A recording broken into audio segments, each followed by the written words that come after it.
Welcome, everyone. This is your friend, the DN What If, here with another exciting fanfiction. Today, we're diving into the story of What If Deku Took a Swan Dive Off the Roof? If you enjoy this video, don't forget to hit that like button and subscribe for more fanfiction content just like this. Now, let's get started with the fanfic. It had been 1 month since Izuku's dream was crushed. The air was warm as it whipped around him, the streets still noisy, even at night. His mother believed him to be asleep in his room, not on the roof of a tall building in the city. Numbly, he made his way to the edge, Katsuki's words echoing in his mind, "Just take a swan dive off the roof, Deku." He pulled his phone out of his pocket to text her a goodbye, but decided to put it away. He didn't want to bother her. She only pretended to care, but he knew she didn't want to have a quirkless kid in her care. His feet were on the edge now, and he was ready to jump. Ready to finally be free of this pain. Ready to be happy. "What do you think you're doing, kid?" Shoyuta didn't expect to see a child on the roof tonight. He was doing his nightly patrols from an aerial view like normal when he spotted a small, plain-looking boy standing on the edge. Several red flags were waving in his head. Quickly, he made his way over to the building, landing quietly behind the boy. "What do you think you're doing, kid?" The boy swiftly turned around to face Shoyuta, stuttering. Clearly he didn't expect to see anyone else on the rooftop tonight. The kid didn't finish his sentence, eyes glossy and threatening with tears. Shoyuta did his best to keep his emotions in check. He worked on this. Calmly he asked, "What's going on? Do you need help?" The boy looked away, refusing eye contact. He stepped forward and lowered his voice. "Please, step away from the ledge." The boy shook his head, stepping back and causing Shuta's heart to beat faster. "I'm sorry." A quiet apology before the boy disappeared from sight. The color drained from Shuta's face as he yelled for the kid, jumping into action. This was it. Izuku would finally be free. He wouldn't have to deal with the bullying every day, or the discrimination he faced back at home. Everyone he knew, his own foster siblings, told him to die. It was only a matter of time before he snapped. Falling, which should have taken no more than a handful of seconds, felt like an eternity. He looked up to see the man staring at him in disbelief. The air was harsh against his burnt uniform, loud enough to block out everything but his own thoughts. Izuku closed his eyes, ready to accept his fate. God had other plans. He suddenly felt some type of cloth surround him tightly, stopping him from hitting the ground. He looked up immediately at the man, only to see that he used his scarf to save him. Izuku was correct in his previous assumption. The man who stopped his death was none other than Eraserhead, the pro hero. Shuta's heart was beating insanely fast as he caught the kid. If he missed, if he had been half a second later, that boy would be dead. He signed up for hero work and teaching, not saving suicidal teenagers. He pulled the kid back up to the top of the building and kept him bound in his capture weapon. He looked at the street below, and surprisingly no one had noticed what just happened. He turned his attention to the kid, angry. He stopped himself before he yelled at his recklessness and changed his tone to be softer. He couldn't mess this up. He looked at the kid who was now crying. Sobbing is the better word. Shoyuta wasn't the best at comforting people, but he tried his best. He released the kid from his capture weapon and pulled him into a hug. The boy stopped for a moment, but quickly wrapped his arms around Shoyuta and gripped his shirt, sobbing into his chest. This was extremely awkward, but on some distant level he knew this had to happen. After a few minutes, the boy pulled away, wiping his red, puffy eyes. He looked up at Shoyuta. "Why would you save me? You didn't even know what I was going to do. There is always a point no matter who you are. I saved you because you deserve to live. You're just saying that. Kinda cruel to give empty platitudes, right?" His smile was resigned to some fate Shoyuta didn't know. But it was a lot for Shoyuta to maintain composure. He empathized with the boy. He knew what rock bottom felt like. "I'm not lying to you, I promise you that. Won't your parents be wondering where you are?" A strange expression crossed the kid's face. Was it pain? Envy? He couldn't identify what it was. "My parents won't be wondering. If anything, it would be a blessing to them if I didn't come back," the kid said while looking away. He was aware that some parents weren't as loving as others, sure, but for him to think they wouldn't care was something else. He didn't know this kid's name. "What's your name, kid? I think it's best I get you home as soon as I can." "Izuku. Midoriya Izuku. You can drop me off at the first floor, I know my way home." "Midoriya, I'll be honest. I don't trust you to stay here after this, and you need to get your ankle looked at. Saving you from that height wasn't a little feat. I'm going to take you home, one way or another. Either I pull you to the station and have your parents come pick you up, or you direct me to your house and I'll drop you off." The kid didn't seem to mind. After a long moment of silence, "You'll really take me to the station if I don't go with you?" He sighed. "Yeah, basically. So how do you want this to go?" Without much hesitation, Midoriya opted for the second option. Izuku would rather just walk with Eraserhead to his house than wake his foster parents up. He'd give anything to not hear their angry, sharp words directed at him. He hoped that if he succeeded, then his parents would be happy. Finally, he would have done something right to make them happy. It was extremely awkward, walking in silence. Eraserhead didn't talk much after they got off of the roof. He heard him muttering to himself, but Izuku decided to ignore it. He should be overjoyed. He's walking with one of his favorite pro-heroes. Before All Might had, well, crushed him, Eraser was easily his second favorite. His stealth was amazing, the capture weapon iconic, and his quirk is extremely useful.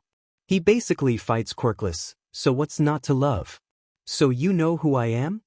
Eraser said quietly, but it was enough to break Izuku out of his stupor. Then he realized that he was muttering about Eraserhead. He's going to know how creepy he is. He was going to hate him. He knew it was pointless to save Izuku. What a letdown. Tears pricked at his eyes, but he forced them away. Izuku flinched when he saw Eraserhead's hand move toward him. His hand stopped right before he made contact with Izuku's shoulder. Sorry. I didn't mean to startle you. I just wanted to calm you down." "That's not needed." He forced a neutral expression onto his face, trying to convince himself and the hero both. Eraser stared at him with a frown. "You were hyperventilating. That's enough to worry me." He had no idea that he was hyperventilating. Thankfully, they reached the front of his house before he could say anything more. He rushed in, taking one last glance at Eraser, before quietly shutting the door behind him and ran to his room. The only reason Izuku had his own room was to stop him from spending more time with his foster siblings. Whatever the reason may be, he was grateful for the privacy. It was small and cramped, but Izuku was happy to have his own space. He quietly acted as though he hated being alone, to fool his parents into thinking it was a punishment. Even with the craziness of what just happened, he tried to sleep. He had another day of hell waiting for him, after all. Shoyuta watched as Midoriya disappeared into the house. The nameplate didn't say Midoriya, though, it said Ishida. It was strange, because Midoriya had the house key and didn't look like an intruder. He would have to do more investigating later. He turned his comms back on. "Hisashi? You still there?" Hisashi's iconic voice came through. "How's the kid? Did he get home safe?" Hisashi may be loud to the public most of the time, but when he wasn't busy announcing things he kept his yelling to a minimum. Well, he tried to. He knew when to be serious and when to be quiet. It's how he is now. "Yeah, I'm going to look into this Midoriya kid when I'm done with my patrol." He said his name's Midoriya, but the nameplate on the house is Ishida. "I'll talk to you more when I'm home." "I hear you loud and clear, Sho." Izuku didn't get too much sleep, but sometime in the night he fell asleep. He opened his eyes and stared at the ceiling. His room wasn't too decorated because of how small it was, but the few decorations he had were of All Might. When his foster parents noticed everything All Might was gone, they seemed happy. "You've finally gotten over your hero phase," they said to him. The room was bare now, with his notebooks filling up his shelves. His uniform was hanging on the front of his wardrobe, which sandwiched his desk between the wall. He laid there, reminiscing on last night. His thoughts were soon interrupted as he heard his mother's footsteps make their way up the stairs. He rushed to get up and fix his bed as he checked the time. It was 8. They were going to kill him. The door burst open as Izuku's foster mom, Izumi Ishida, yelled at him. "Izuku! What are you doing still in bed? It's 8 o'clock. You should be dressed and eating breakfast downstairs with your siblings. Jesus, I'm grateful they know how to act properly. He nodded quickly before she slammed the door shut on her way out. It truly was a shame that parents dealt with their kids this way, but he's sure that other kids don't get as scared as he does. He's just weak, right? He got dressed for school and walked downstairs to get breakfast. He didn't eat much, just yogurt. As he was leaving, he heard his mother on the phone with someone. Yes, he's leaving for school. No, not at all. She glanced at Izuku with a strange look in her eyes before turning her attention back to the phone. He left as she continued her call. Izuku was hoping to avoid Katsuki and his lackeys today. His heart really wasn't in it for getting verbally degraded. Of course, he knew he deserved it and that it was selfish to avoid it, but that's why Izuku is a bad person. Apparently, he wasn't lucky enough as he bumped into Katsuki while walking. He had spent so much time worrying about running into them that he literally ran into Katsuki. Katsuki reared his head, eyeing Izuku up and down. Watch where you're going, you useless F-. Before Izuku could say anything, one of Katsuki's friends shoved him into the ground. They scoffed, "Stay out of his way, useless B." Getting shoved into the ground forcefully hurts, but he'd take that over getting burned by his quirk. He met Katsuki when they were kids. Izuku was 4 when his parents gave him up to the system. He moved from somewhere in the Kanto region to Mizudafu. Katsuki's mother wanted them to meet, not knowing why he was in the system in the first place. When they went to the park, Katsuki and his foster mom were talking. That's when he showed off his quirk. He caused little explosions from the palms of his hands and showed off to the other kids. Then he approached Izuku. With a mischievous grin, "What's your quirk, Izuku? I bet it won't be as awesome as mine." Izuku smiled brightly and said with confidence, "I'm quirkless." That was a mistake. Katsuki looked at him, looked down on him. He looked at him with disgust, called him worthless, and left. That was the first time he had ever been hurt by Katsuki. It didn't take him long to figure out why his parents left him. Everyone he met that knew he had no quirk treated him differently. His siblings didn't interact with him like when he first arrived. Life was different from then on. He knew that his birth parents abandoned him because he was a quirkless, worthless Deku. And that's all he'll ever be. Shoyuta was sitting at his desk at UA, staring at his computer. When he got home, he spent last night looking up Midoriya, trying to find out more about him. Turns out he was in the foster care system for the past 10 years. The dates match up almost perfectly. The date when Midoriya was diagnosed with being quirkless and the date when he entered the system. That was sickening. As he was thinking about it, Shuta's hands clenched and his quirk activated, lifting his hair up. He felt a gentle hand on his shoulder and blinked, looking up at Hisashi. He sighed and calmed down. "Yo, why the long face, Shoyuta? What's up?" Shoyuta smiled, happy to know Hisashi cares. "Just that Midoriya kid. He's a foster kid. He's been in the system almost as soon as he was diagnosed as quirkless. It's disgusting." "He's quirkless?" Hisashi questioned. Shoyuta nodded. "Yeah, this could explain why he was on the roof last night." A few of the other teachers perked up at his remark. "There was a boy on a roof last night?" Namuri asked, concerned. "Yeah, I managed to save him in time, but I'm still worried for him. He's young and his words concern me." Shoyuta frowned, wishing he could just save Midoriya from his life of suffering. Namuri stood there, thinking, then said, "Well, you want to help him, right?" Shoyuta nodded. "And this kid's a foster kid?"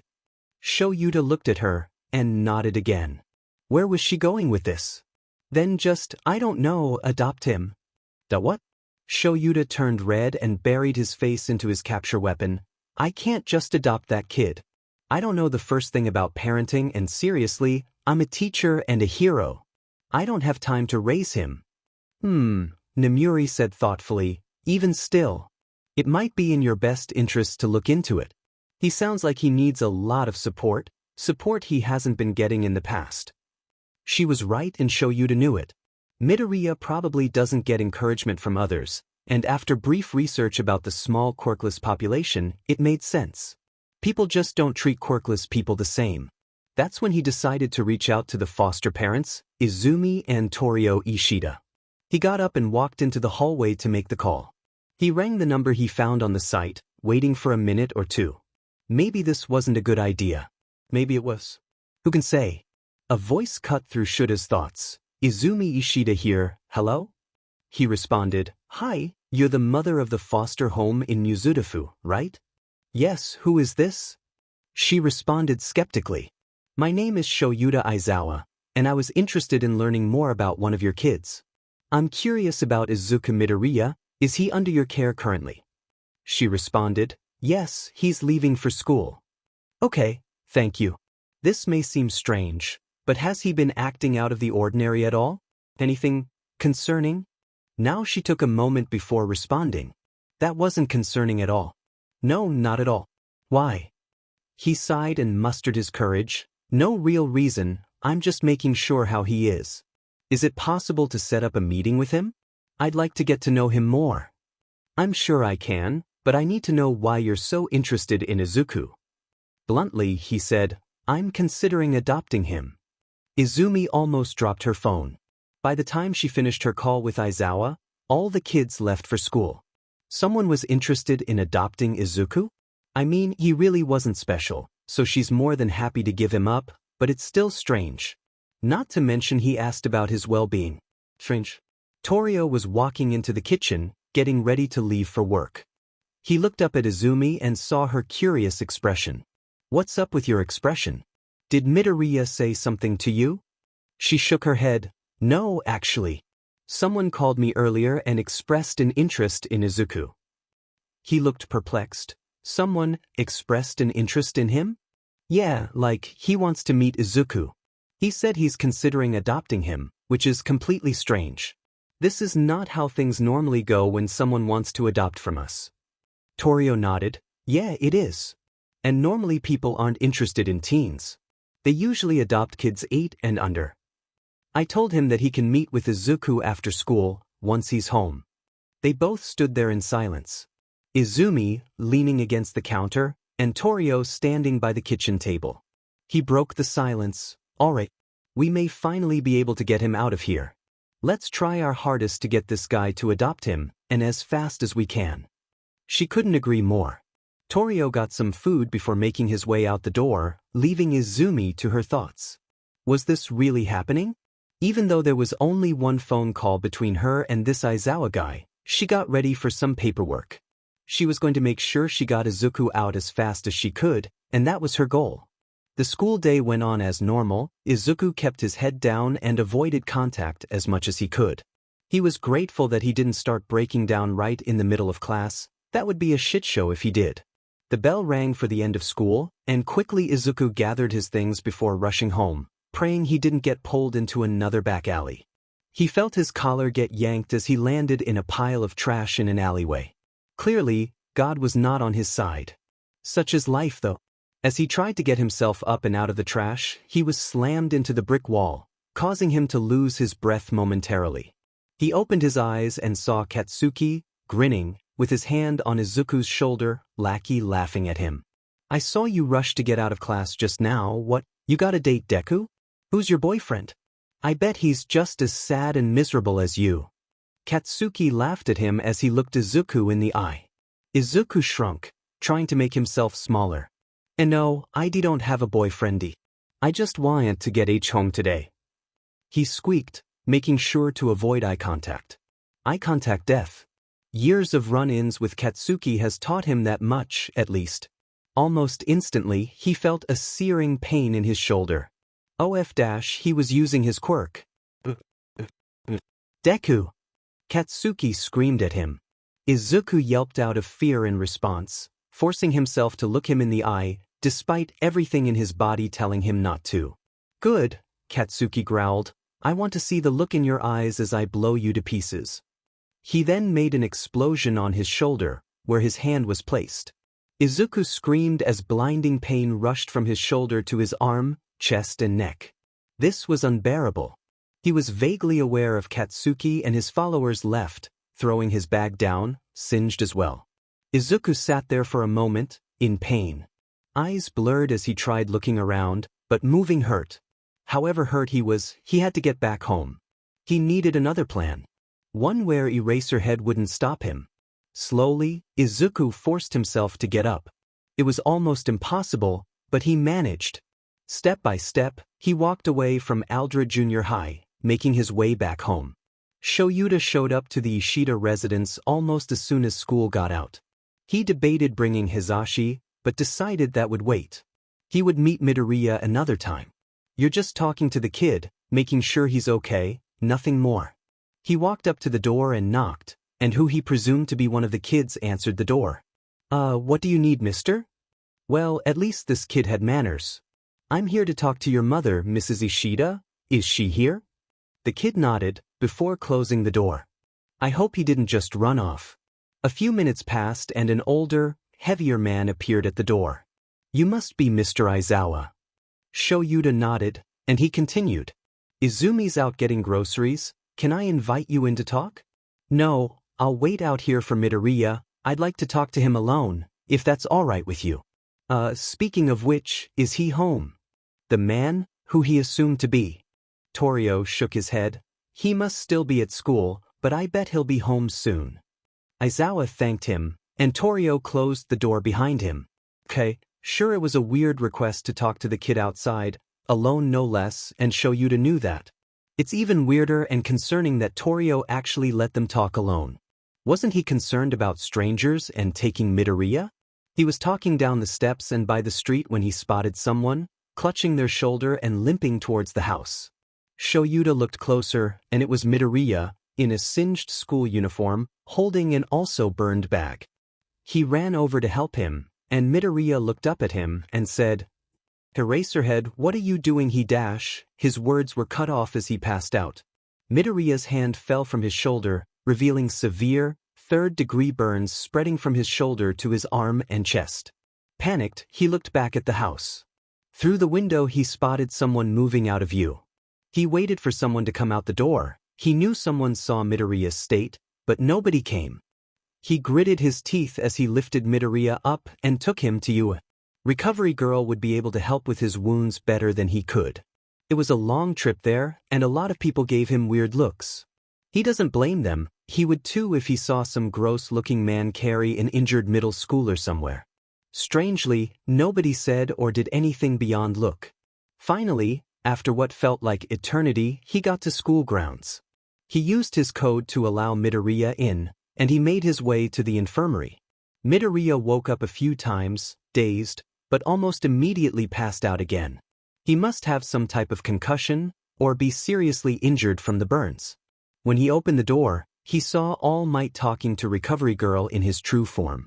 They both looked up, shocked and surprised when Shoyuta revealed the kid. Oh dear, what happened to this poor boy? Recovery Girl cooed as she guided Shoyuta to a bed, where they laid him down. I don't know, I was waiting and I saw him. I couldn't just leave him in this state, so I brought him to you. He looked at the window. I hope that's all right with you. Well, of course it's fine, I'm glad you did. He has a minor concussion and a serious third-degree burn. I'll heal him up, but only to heal the serious wounds. I don't want him to be so exhausted he can't go home. Recovery Girl wasted no time in fixing him up. She used her quirk, then took off the top half of his uniform and began treating the burn. All Might just stood there looking at the boy, but not saying anything. It was getting on Shuta's nerves. He snapped, What are you doing, All Might? Why are you just standing there? If you don't have anything to contribute you might as well as just go. But he didn't mean to go off like that. It was illogical to get so worked up over nothing. He looked back at All Might, who was just shocked.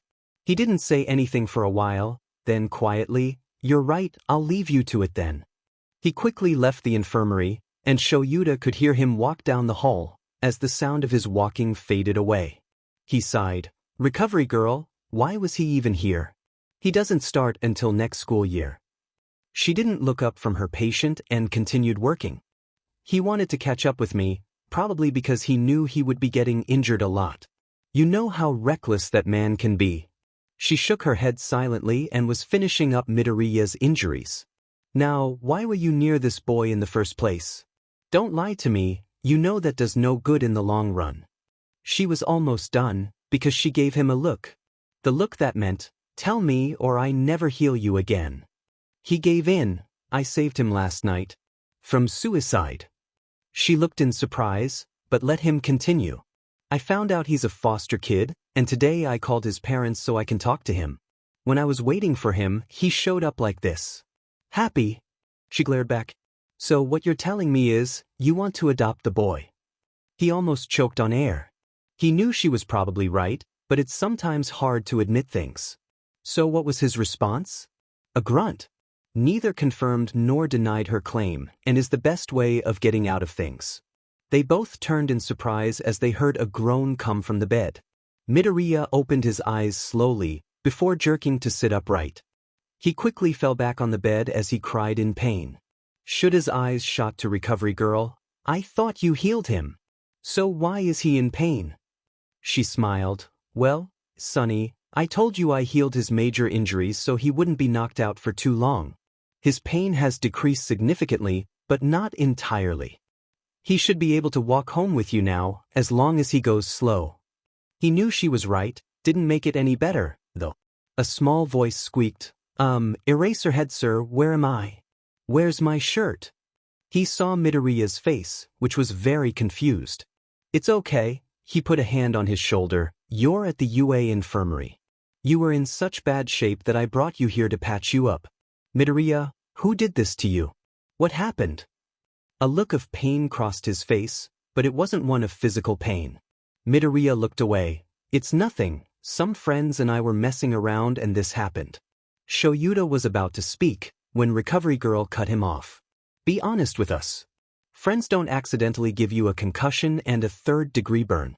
If Eraser didn't get there when he did, who knows what could have happened." Midoriya opened his mouth like he was going to say something, but closed it. "I don't know then, sure it wasn't an accident but I know that I deserved it. I mean why else would they do this? Oh God, this kid is getting bullied but has no idea it's not his fault. Kid, can you walk? 'Cause you're healed up enough to go. I think we should talk on the way back." Midoriya laid there for a moment before getting up and nodding. Well, this should be interesting. Izuku was nervous. And in pain. And scared. But also excited to talk to the Eraserhead? So he's a bundle of just about everything right now. It's taking all his willpower to not freak out. He could figure what Eraserhead wants to talk to him about, anyone could tell. What he couldn't tell was the expression he wore on the way out of UA. It was neutral, but he felt something more from him. Was it anger? It was more like rage. Pure, untamed rage. The thought of Eraserhead being angry sent a shiver down his spine, now fearing for his life. What has he gotten himself into? His internal monologue was broken by Eraserhead. "Who did this to you?" No bullshit answer either. That was cold. "I told you and Recovery Girl back in the infirmary, didn't I?" He tried to smile, but all that came of it was weak. Eraserhead looked at him, annoyed, before masking his expression with a more neutral one. Sure, it was still pure rage, but he was surprisingly good at this. One of the things that comes with being an underground hero for sure. You first covered it up, then told us that you don't know why they did this. Who is they? He didn't beat around the bush. Well, it was my classmate Katsuki. Eraserhead was about to say something when he continued. But it wasn't his fault. He doesn't know how strong he is. Eraserhead's mouth shut tight. He likes to tease me, but I heard that friends tease each other, so it's okay. Because we're friends. And it's not like it's that big of a deal anyway. It's all right, and look at me, I'm still standing. Izuku's rambling was cut by a stern voice. You call yourself all right? Izuku felt himself shrinking, smaller by the second. When I found you, you passed out from your injuries. You are not all right, don't even lie to yourself, kid. His voice was small now. Oh, I'm sorry, sir. I won't do it again. He kept his eyes to the ground as they walked, but he could feel Eraserhead's gaze soften. I should be the one apologizing, he said with a sigh. I'm angry, but not at you. I'm angry at this Katsuki kid for doing this to you, and for you taking the blame for it. They spent another moment in silence. There was a discrepancy here.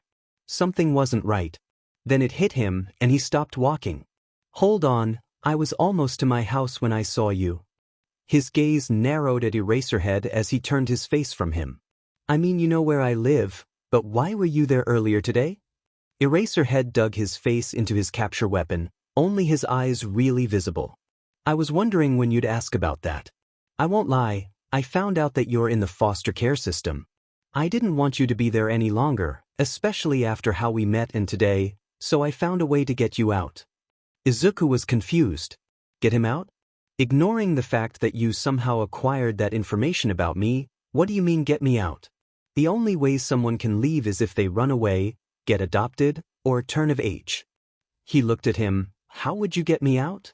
Eraserhead really looked away now, probably trying to hide that blush that Izuku could see between the wraps of his weapon.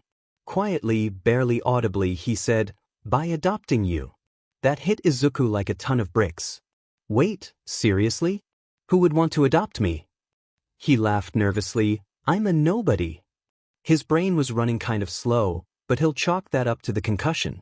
Hold on, didn't Recovery Girl fix that? I would. He said it louder, and stopped hiding in his capture weapon to look Izuku in the face. I'm apprehensive because I don't think I could parent you all that well, and I don't want to mess it up for you even more. Tears filled his eyes. Somebody wanted him? Just as he is? That was too much, as his feet moved on their own to hug Eraserhead, who stood there wholly unprepared. Eraser just patted his head awkwardly. Now hold on, I don't want you to get your hopes up. I literally work 2 jobs, and even though my husband and I could probably manage, I don't want to risk it. Now this caused Izuku to pull away, looking up and very confused. Wait, you're married? Since when? Who'd you marry? Eraserhead was once again blushing. All in due time, kid, you'll get to meet him, I'm sure. It was at that moment that a loud buzz emitted from one of the many pockets in Eraserhead's outfit. He pulled out his phone, held it for a minute before deciding to answer it. What do you need? Luckily, his phone was up very loud and he could hear the other end faintly. It was someone extremely loud and he knew that voice from somewhere. Hey Sho, are you still with the kid? He sighed. Yes, Hisashi. I'm still with the kid. I'll explain later, but we were at UA visiting Recovery Girl. You didn't answer my question. What? To need? Harsh. I'm just making sure you're alright, 'cause you've been gone for so long. Now that I know you are, why don't you let me talk to the kid? Almost as soon as Hisashi, he presumed, said that, Eraserhead ended the call and shoved his phone back into his pocket. He started walking again, and Izuku walked with him. He was tempted to ask who that was, but he'd rather not expose himself for eavesdropping, so he kept walking. They continued talking about different things. School, his home life, standard stuff. It was nice to talk to someone. Eventually, they reach his house, and Izuku waves to Eraserhead before entering the house, feeling Eraserhead's eyes on him.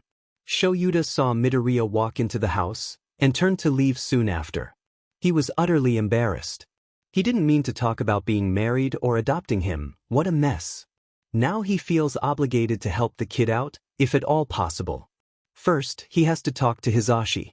It didn't take too long to get back to their apartment, and when he arrived he promptly tossed himself onto the couch next to Hisashi. Hisashi was watching the TV and starting running his fingers through Shuta's hair as his head rested on his thigh. After a few moments of calm bliss, Hisashi asked, "Are you able to tell me what happened?" Then Shoyuta broke down. He was crying, something he rarely did, and only did in front of those closest to him. Hisashi didn't do or say anything other than silently comfort him. His presence alone was enough to calm him down. He covered his eyes with his arm and sniffled, F-dashed. He was thinking back on the kid. The poor boy, he hurt with him. He didn't pity Midoriya, he empathized with him. The pain, the torture, everything. It hurt to see someone with no hope, someone so young. It pained him beyond belief. It reminded him of who he was, memories of middle school flooding back to him, giving him no time to stop crying. Soon, the pain ebbed and the tears stopped flowing. Hisashi never left, quietly speaking words of love and affirmations. He calmed down enough to tell Hisashi everything. How he waited for Midoriya, his injuries, taking him to Recovery Girl and their conversation on the way home. He described the amount of rage that covered his sadness, the pure emotions he felt and how hard it was to bury them deep, for Midoriya's sake. There was silence. Then, I think we should adopt him. Get him the help he needs, let him succeed in life despite the odds. You care about him, You barely know him but you already care. Hizashi was quiet and firm when speaking to Shoyuta. I agree. I'll call the Ishidas again and work things out. I wouldn't be surprised if they were already working on paperwork for him. Hizashi nodded, and Shoyuta sat up, and they watched TV together. Nothing too special going on. After a while he gets up to start dinner, thinking of having a kid. Dinner was simple, just marinated chicken, asparagus and rice. It wasn't too bad, and the pair ate in relative silence. After cleaning up, Hizashi moves to the office and Shoyuta pulls out his phone, ready to call Mrs. Ishida. He hesitated, second-guessing himself. This was not the time to second-guess, he decided, and called her. The phone rang for no longer than 3 seconds before. Mr. Aizawa. I've been waiting to hear back from you. He rolled his eyes. I know this is extremely sudden, but I'd like to adopt Izuku. After talking with him this afternoon and talking with my husband, we decided. When can we work out the paperwork and finalize this? Oh, very soon. I've finished up our end of the paperwork. I have a feeling that expediting this whole ordeal is in your favor. I can send you all the necessary paperwork. That would be great, thank you. It had barely been a week since he and he means Aizo. Dad? Hold on, what am I supposed to address him as? He got sidetracked. It had barely been a week since he met his future dad. Izuku had no idea how his foster parents managed to get this done so fast. It was basically 5x faster than it normally has been. It all felt so sudden. Just earlier in the week his then-parents told him to pack up his stuff to live with his future parents. He was standing by the street with 2 large moving boxes by his sides. He didn't have that many belongings, so it made moving very easy. He saw a car come around, and Eraserhead stepped out, helping Izuku with the boxes. Izuku didn't bother saying goodbye to anyone. Was there really a point? I mean, they didn't like him and Izuku didn't want to annoy them further. He got into the passenger seat, buckled up and rode to his future home. His anxiety was rising the closer they got. Eraserhead was silent, keeping one hand on the wheel and the other resting on the side of the door. Finally, they arrived at a nice apartment complex. They unloaded the 2 boxes by he really meant Eraserhead, and took it up to the 3rd floor. This is it, Eraserhead said, stopping at the door with a 312 on it. He opened the door, even while his hands were occupied, and Izuku was greeted with someone he never thought he'd see. Wait, Present Mike is your husband? Izuku said loudly before covering his mouth with his hands, not meaning to be that loud. How embarrassing. Present Mike shot finger guns at him, just smiling a cheeky smile. Okay, he was vaguely aware that the 2 were friends, so finding out his new dads were literally pro-heroes is kind of shocking. He stood there while Eraserhead walked into the apartment and dropped his stuff into a room towards the back. He looked at Izuku. Well, are you going to come in or are you just going to stand there gawking? He hurried in, closing the door behind him. Present Mike pulled Eraserhead in for a hug, saying to Izuku, Hey! You clearly know my hero name, but you can call me Hizashi or Dad, whatever you prefer. He then looked at Eraserhead, and you can call my dear husband Shoyuta or Dad again. It's really up to you, so let me know what you decide. Present no, Hizashi? Hizashi shot him a friendly smile and let go of Shoyuta. He looked around the apartment. As he stood there he could see a small kitchen area and a living room directly across from it. On either side of the living room were 2 bedrooms, the one farthest from the door being his. I know this is a lot, and it is late evening, but I'm going to start cooking dinner. I'm making katsudon. I know it's your favorite. Izuku looked at Shoyuta shocked. How do you know it's my favorite? Oh, sorry. Thank you very much, sir. No need for formalities while we're here at home. As for how I know, you told me earlier in passing. I have a keen memory. He smiled at Izuku before turning back to cooking. Izuku walked into his room, and what he saw amazed him. There was a queen-size bed up against the wall with a nightstand and bookshelf hugging both sides of it. On the wall opposite the bed, there was a desk and a brand new laptop for him. He didn't even know what to think. This was more than what he ever expected when getting adopted. He felt tears on his cheek and wiped them away so his new parents didn't see how big of a crybaby he was. If they did, they would send him back. He started unpacking his things, and soon enough it was time for dinner. At dinner, the food was delicious. He almost started crying again, but stopped himself. As they were eating, Hisashi spoke up. "So, Izuku, have you decided what to call us?" Izuku stopped chewing, then remembered his manners and finished his food quickly. He started in a small voice. "Is it all right if I called you two Dad?" He flinched as Hisashi put his hand on his shoulder. "Of course it is, Izuku. We're your parents now, and we want you to be as comfortable as possible. We care for you." Hisashi, who he could now call Dad, looked at him sincerely. Izuku's eyes watered and quickly wiped at his eyes. "Thank you, Dad." "No problem, Izuku." Izuku had to get up earlier to get to school now, even though he had a lot on his mind. So his parents are interesting, to say the least. Because they both work at UA, they also had to leave early, but always made time for Izuku. Thankfully, because of the adoption, he rarely sees Katsuki before and after school, allowing him some semblance of safety. For now, the school day went on as it normally does, but things came crashing down when school let out. Izuku rushed out, trying to avoid missing the train, but he was grabbed by his collar and shoved into the alleyway near the school, landing on his tailbone and the wind taken out of him. Gasping for air, broken memories of last time this happened echoed in his mind, and he started to hyperventilate. The last time it happened was the worst attack he's faced, and it was almost more than he could bear. The fear he felt was unshakable. Katsuki looked down on him, smiling a crooked smile. "You've been avoiding me, Deku." He started walking closer, hands exploding. "I noticed this past week how you haven't been here in the mornings as early, and you always rush out of school, nowhere to be found. What's up with that, huh?" Izuku barely got his voice back and started to back away from the encroaching Katsuki. "I got adopted, and my train schedule changed because of that." His voice was hoarse and raspy, and it hurt to speak so soon. Katsuki leaned down to look Izuku in the eyes. "Don't delude yourself, Deku. Nobody would adopt a useless waste of space like you." He finished his phrase with a strong right hook to Izuku's face, sharp pain blossoming from contact. He got up and walked away. His lackeys soon followed from outside the alleyway, praising him. Izuku held his face and forced himself to get up and walk to the station, but he knew he missed his train. He walked there, rubbing his lower back and feeling a bruise start to form. Looking at the timetable, he was going to have to wait for at least an hour before his train came. After about 30 minutes of bored waiting, his phone buzzed abruptly and scared him.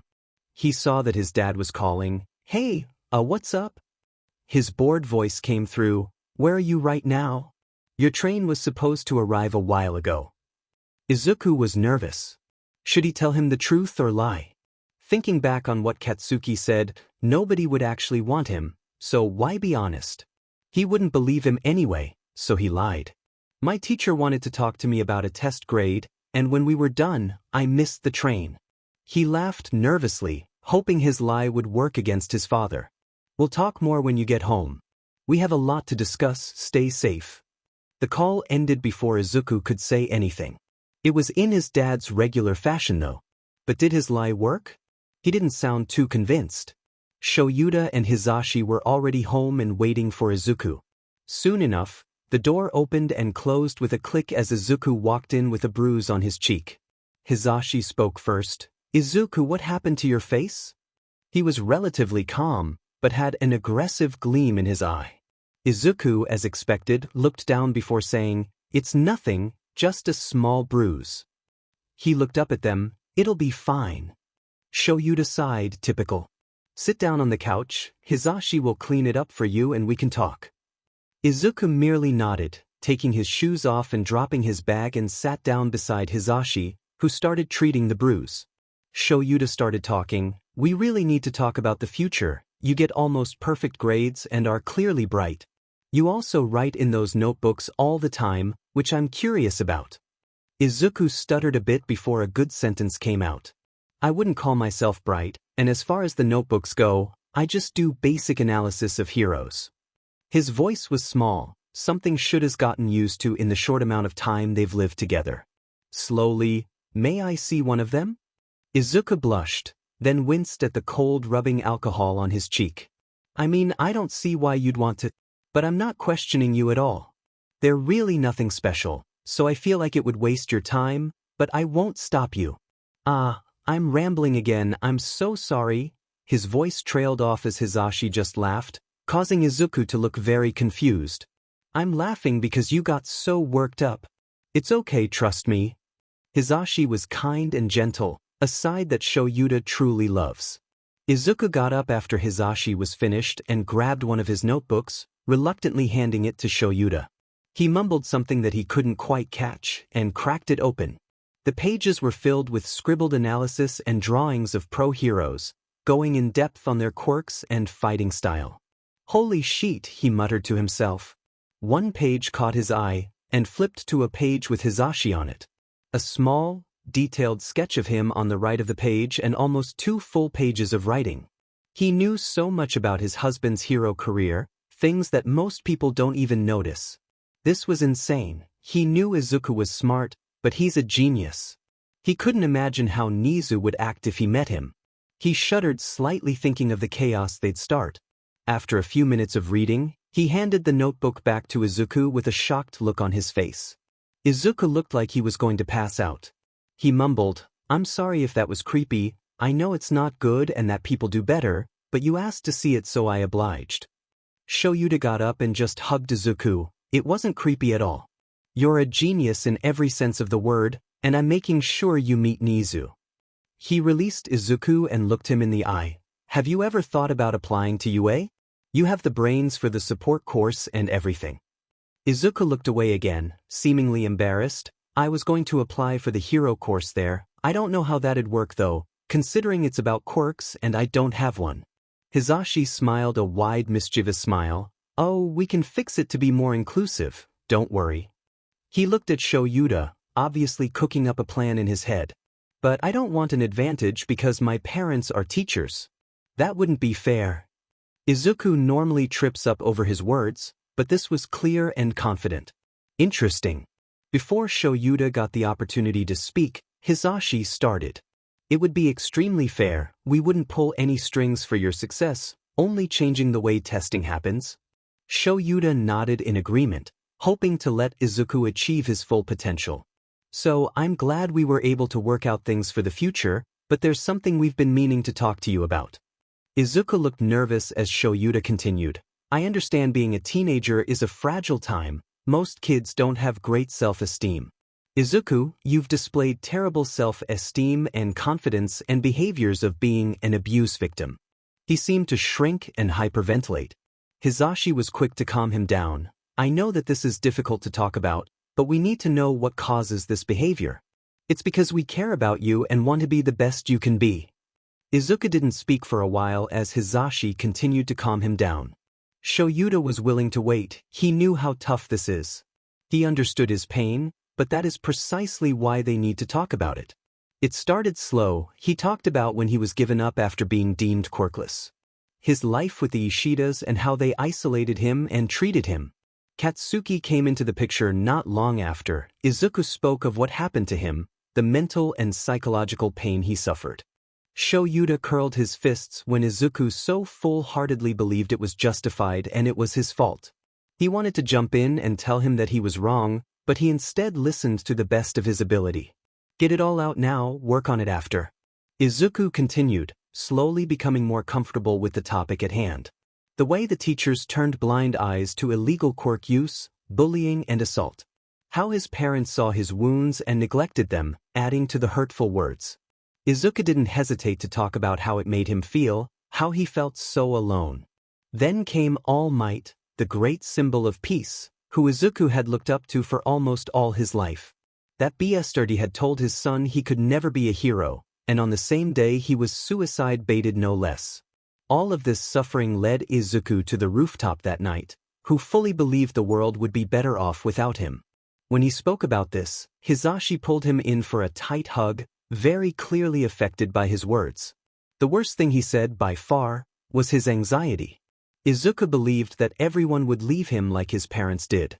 That everyone hated him for something he couldn't even control. That if he cried in front of them, they would leave him for being a crybaby. And that's where it ended. Shoyuta walked over and sat down next to Izuku, who was now sitting in between both Shoyuta and Hizashi. They both hugged him, Shoyuta saying quietly, "We're not going to leave you. Not now, not ever. Get that silly notion out of your head." When he said that, Izuku started to cry into them, and they stayed like that for a while. Shoyuta had been, for good reason, afraid of becoming a family. He was worried about marriage, but Hizashi eased his fears. Then came the prospect of kids. Of course, having kids as a gay couple is never easy, but that wasn't his issue. Raising kids where he felt so inadequate to do so, it was frightening. He didn't want to damage them, so decided with Hizashi to not have kids. Izuku, of course, is the exception. The only exception, mind you. In that moment, holding his son, it was something he'd never felt before. A protective love for Izuku, and it was comforting. After that, they talked about how to tackle the issues. I think that seeing a psychiatrist and therapist would help, medically and such. Hizashi brought up a good point. The right kind of therapy is extremely helpful. Izuku didn't have any objections to this, he mostly just listened. Then Hizashi's presenter side of him came out. In a much louder voice than needed, "Well, I think it's about time to talk about something a little more light-hearted." Izuku looked up at him, confused. Izuku ain't the only one confused. I mean preparing you for entrance exams. Those are in roughly 8 months and we need to shape you up for them. But what if I fail the exams? Won't it have been for nothing? Izuku was concerned, but is that really surprising? Shoyuta stepped in. It doesn't matter if you fail or not, personally I want to see you become stronger. Physically and emotionally. It will benefit you greatly.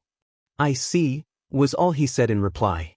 After that, Izuku worked on his homework in the living room as Hizashi looked over some of his notebooks. Shoyuta, on the other hand, was busy drafting an email to Nizu about the entrance exams. If he's able to convince Nizu to change the entrance exams, Izuku would have a shot at attending UA. Of course, they'd apply for the support course as backup, but he thought it unnecessary. Nizu was sipping tea at his desk when he saw he received a new email. From Aizawa-sensei. He opened the email and read it twice, not entirely believing what he was reading. Nizu knew that Aizawa really disliked the entrance exam in years prior, but receiving such a well-thought-out email was certainly not interesting. He proposed a few new ideas, and one caught his eye in particular. He responded quickly about the idea, agreeing with its validity and holding a meeting about it in the near future. He smiled as he leaned back in his chair, excited to see the chaos erupt from the faculty. Oh, this should be good, he thought as he sipped his tea. It was Saturday. Shoyuta just finished a phone call with the private practice about Izuku and his mental health. He walked his way to the meeting room at UA and took his seat next to Hizashi. Besides Nizu, they were the first ones there. He organized his notes as the staff members trickled in, his breath stopping for a moment when he saw All Might. He felt Hizashi tense next to him, and he willed himself to calm down. He wasn't going to make a scene, not at work and not with his future coworker. Nizu opened when they were all seated. So, as you know, we have been debating on how to change the entrance exam for possible first years. Our idea goes like this. The written portion as usual, but instead of fighting the robots, we have a free-for-all obstacle course, a mock rescue situation and a brief interview with one of you. Everyone clung to his words, in shock of the vast changes he's been making. It was Nemuri who broke the silence. What do you mean by, our idea? Nizu smiled as he took another sip of his tea. It was Aizawa who brought the issue of the exam to my attention, and that is our idea. Regarding the issue, Aizawa, would you like to explain? He nodded. Right, so the issue with the exam is that it isn't a good way of determining a student's potential as a hero. It shows off flashy, physical quirks, while quirks that only work on people are far less effective. I'm not always one for fairness, but this is such a huge oversight that I had to do something about it. Now it was All Might's turn. Why are we changing this up all of the sudden? It doesn't make sense. Shoyuta was now annoyed at him. Does it really matter why? The staff were speaking quietly to one another as Nizu continued sipping his tea. Hizashi spoke up. To put it simply, our son has a dream of being at UA. He can't face off against robots, like many other students, and we want to change that. We want him to achieve his dream. A phrase comes to mind when describing what happened next. Calm before the storm. Sitting in shock, some confused about them having a son, others concerned about bias. Then uproar. All Might was angry that they seemed to change the system for their son. Nemuri was shocked that this was about Izuku, others were angry at it all. As one would expect, Nizu spent his time smiling at the chaos, soaking it in. How typical. Hizashi and Shoyuta were busy shouting back at their fellow co-workers in defense of Izuku when Nizu stood up and in a loud voice, "While I love what is happening, I do not tolerate fighting between staff members. I ask that you all sit down and listen for a moment." Even stopped in their places before quietly sitting back down and turning their attention to the principal. Once again he smiled. Both Aizawa and Yamada have agreed to not tell their son about the contents of this new exam. You all will be judging at the exam, so it will prevent an overwhelming bias. As for this meeting, I expected more of a discussion than an all-out verbal brawl, but oh well. I would like to conclude this quickly. Does anyone have any revisions to the new exam? The room was silent and Shoyuta smiled in his capture weapon, happy that no one had objections. You are dismissed. Shoyuta and Hizashi were getting ready to leave when they were flocked by their co-workers, bombarding them with questions about Izuku. Shoyuta really doesn't like this much attention. You'll learn more about him in due time, everyone. For now, get out of my way, I have things to do today. Hizashi backed him up on that and they both exited the room and walked down the hall together. That went relatively well, don't you think, Sho? Yeah, I didn't expect it to be that hard to be near All Might, I just wanted to make him pay for what he's done. That two-faced, disgusting Ba-dash. He was cut off as Hizashi pulled him into a side hug as they walked. I know, Sho will get through it. It was hard for me too, you aren't alone. They walked in quiet conversation even though Shoyuta felt someone watching them. Tashinori didn't know what to think, in all honesty.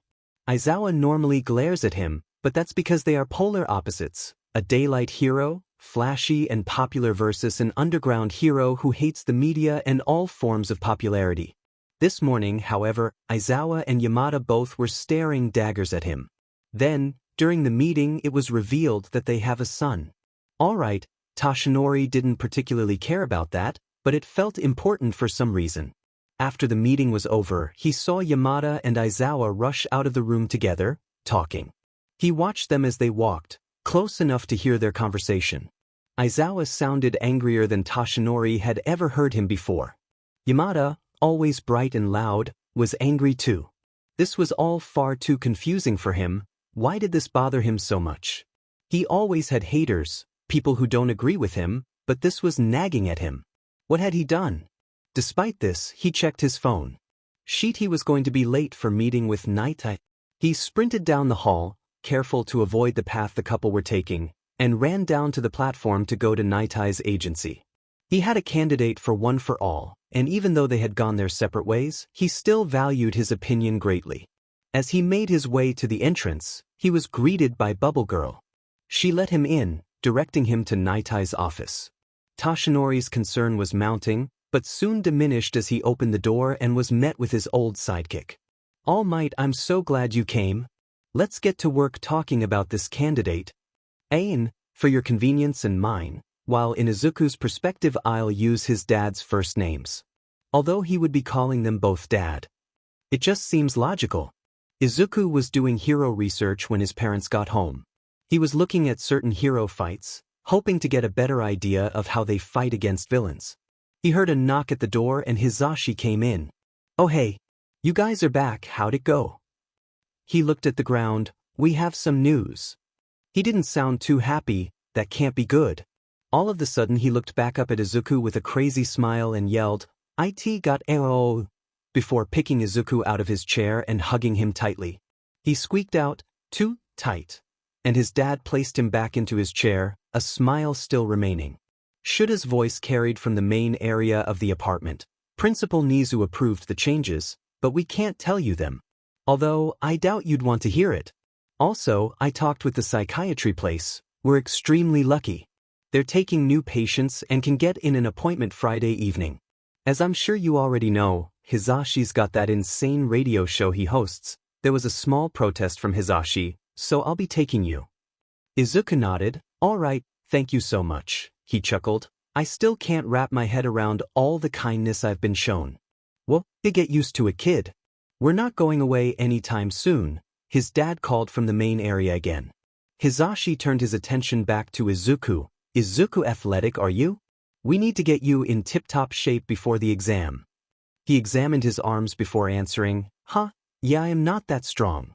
I was told I could never amount to anything, so why bother, right?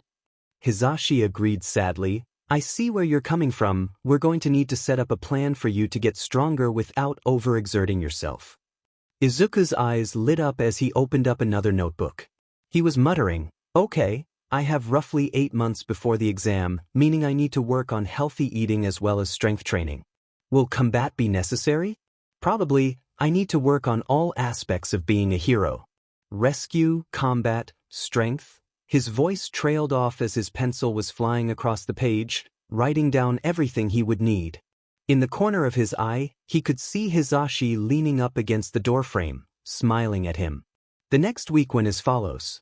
Before school, Izuku would go on a run with his dads, then eat a hearty and healthy breakfast before school.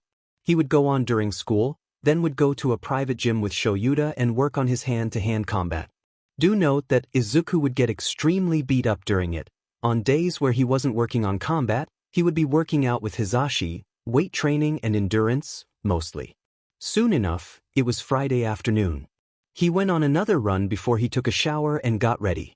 He and Shoyuta left for the train station and made their way to the practice.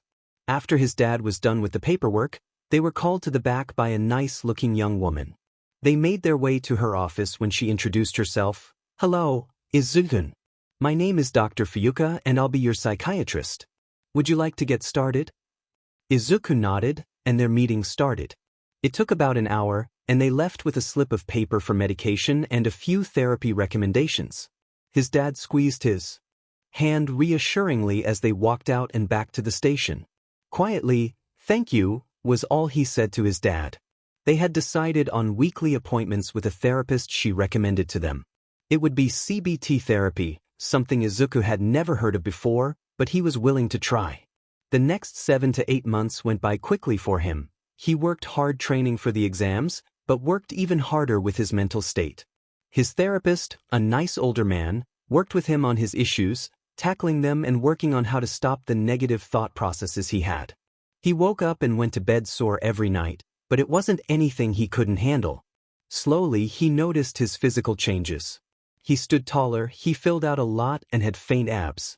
His parents repeatedly reminded him of how proud they were of him and where he's come. The bullying didn't really stop, but Izuku was more able to handle it now. He wasn't always able to move past the harsh words, but more often than not he used the skills he learned to cope. It was getting better. The suicidal thought he harbored for years lessened. Some nights he'd lay in bed, wishing his dad wasn't there to stop them all those months ago. He would lay there wishing he died, craving the feeling of being on the brink of death. His rational thoughts got his head out of there, remembering the amount of anxiety he felt after and reminded himself that people will miss him. He knew it would be difficult, and that the thoughts may never leave him, but he still moved forward. The morning of the exam crept up on Izuku. He was barely able to sleep the night before because of his excitement and nervousness. He quickly got out of bed before getting dressed in his middle school uniform and heading to the kitchen. Shoyuta was already busy cooking up a nice breakfast for everyone. He soon found a hand on his head, ruffling his hair. He looked up to see Hisashi. Good morning, kiddo.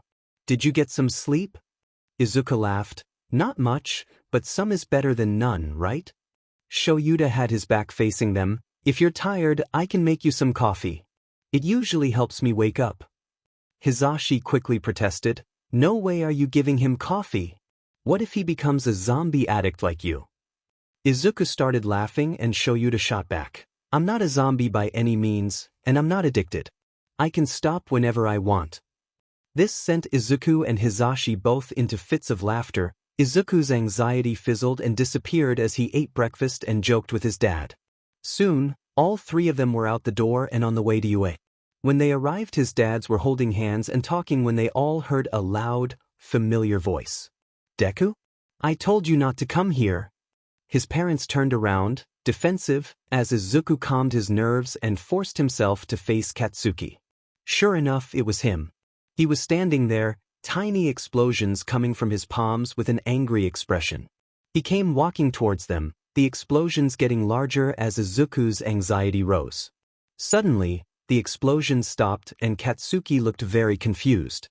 He opened his mouth to speak, but Shoyuta spoke first. So you must be the infamous Katsuki Bakugo. Since you haven't been permitted, quirk use is not allowed. This only made Katsuki more angry. Who do you think you are, a hobo? Shoyuta just smiled cruelly. Why, I'm a teacher here. Why don't you run along to the testing area before you make yourself into a bigger fool? Teach. Katsuki walked past them, purposely bumping into Shoyuta on his way.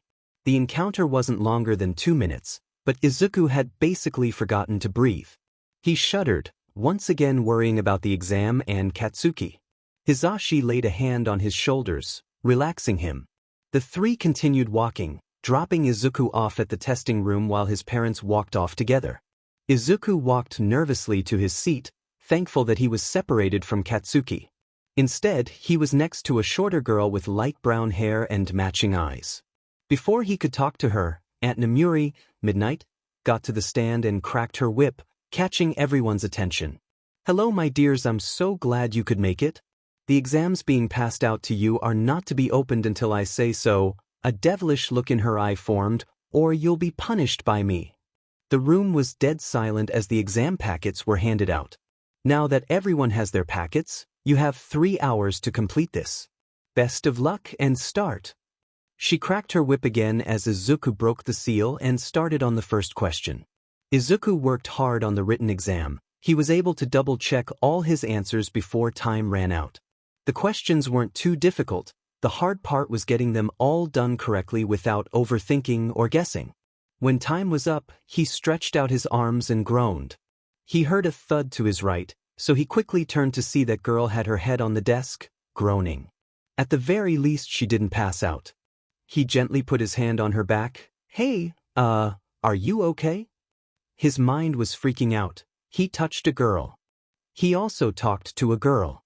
It took Izuku a lot of work to keep his cool. She groaned again, but brought her head up. I'm Fian, but that test was a beast. I don't even know if I passed. Izuku smiled brightly. I'm sure you did great. He realized that he hadn't introduced himself yet and freaked out again. Sorry. I'm Izuku Midoriya. It's nice to meet you. She looked at him. Hi Midoriya. I'm Achiko Uraraka. She glanced behind him quickly. Hey, I think we should get going. Almost everyone else left. He looked around and she was right. Holy crap. I'm so sorry. They both scrambled to get their things and ran out of the room to follow the rest of the group. The two were separated when they went to their respective changing rooms. Izuku mainly focused on himself as he changed into his tracksuit and headed out to the training field. It was large. One part appeared to be an obstacle course while the other looked like a disaster zone. Going off of his observations, he could infer that there would be some sort of race on the obstacle course, but as far as the disaster area went, it could be a few things. It could be rescue, or clearing rubble, maybe gathering intel. It was pretty torn in Izuku's mind, but he personally believed it to be a rescue attempt. That is what heroes do. His thoughts were interrupted when he heard a loud, energetic voice that he knew all too well. Hisashi stood on a platform and shouted, "Come kids! Gather around and I'll tell you about the first part of the exam." He waited a moment for everyone to congregate near him before continuing. Alright, this is a free-for-all obstacle course. You all will be going in at the same time and will try to come out first. Got that? Izuku took his time to analyze the kids around him. There were about 100 other kids. A lot had heteromorphic quirks, but he could see a few people charging up and getting ready. A few kids glanced at him, writing him off at first glance. A few months ago this would have hurt him, but now he used it to his advantage. If these people didn't think he was worth anything, he would be able to come up from behind and take victory for himself. Soon enough, it was time to start. He made his way to the start line, mixed in the middle of the mess of people.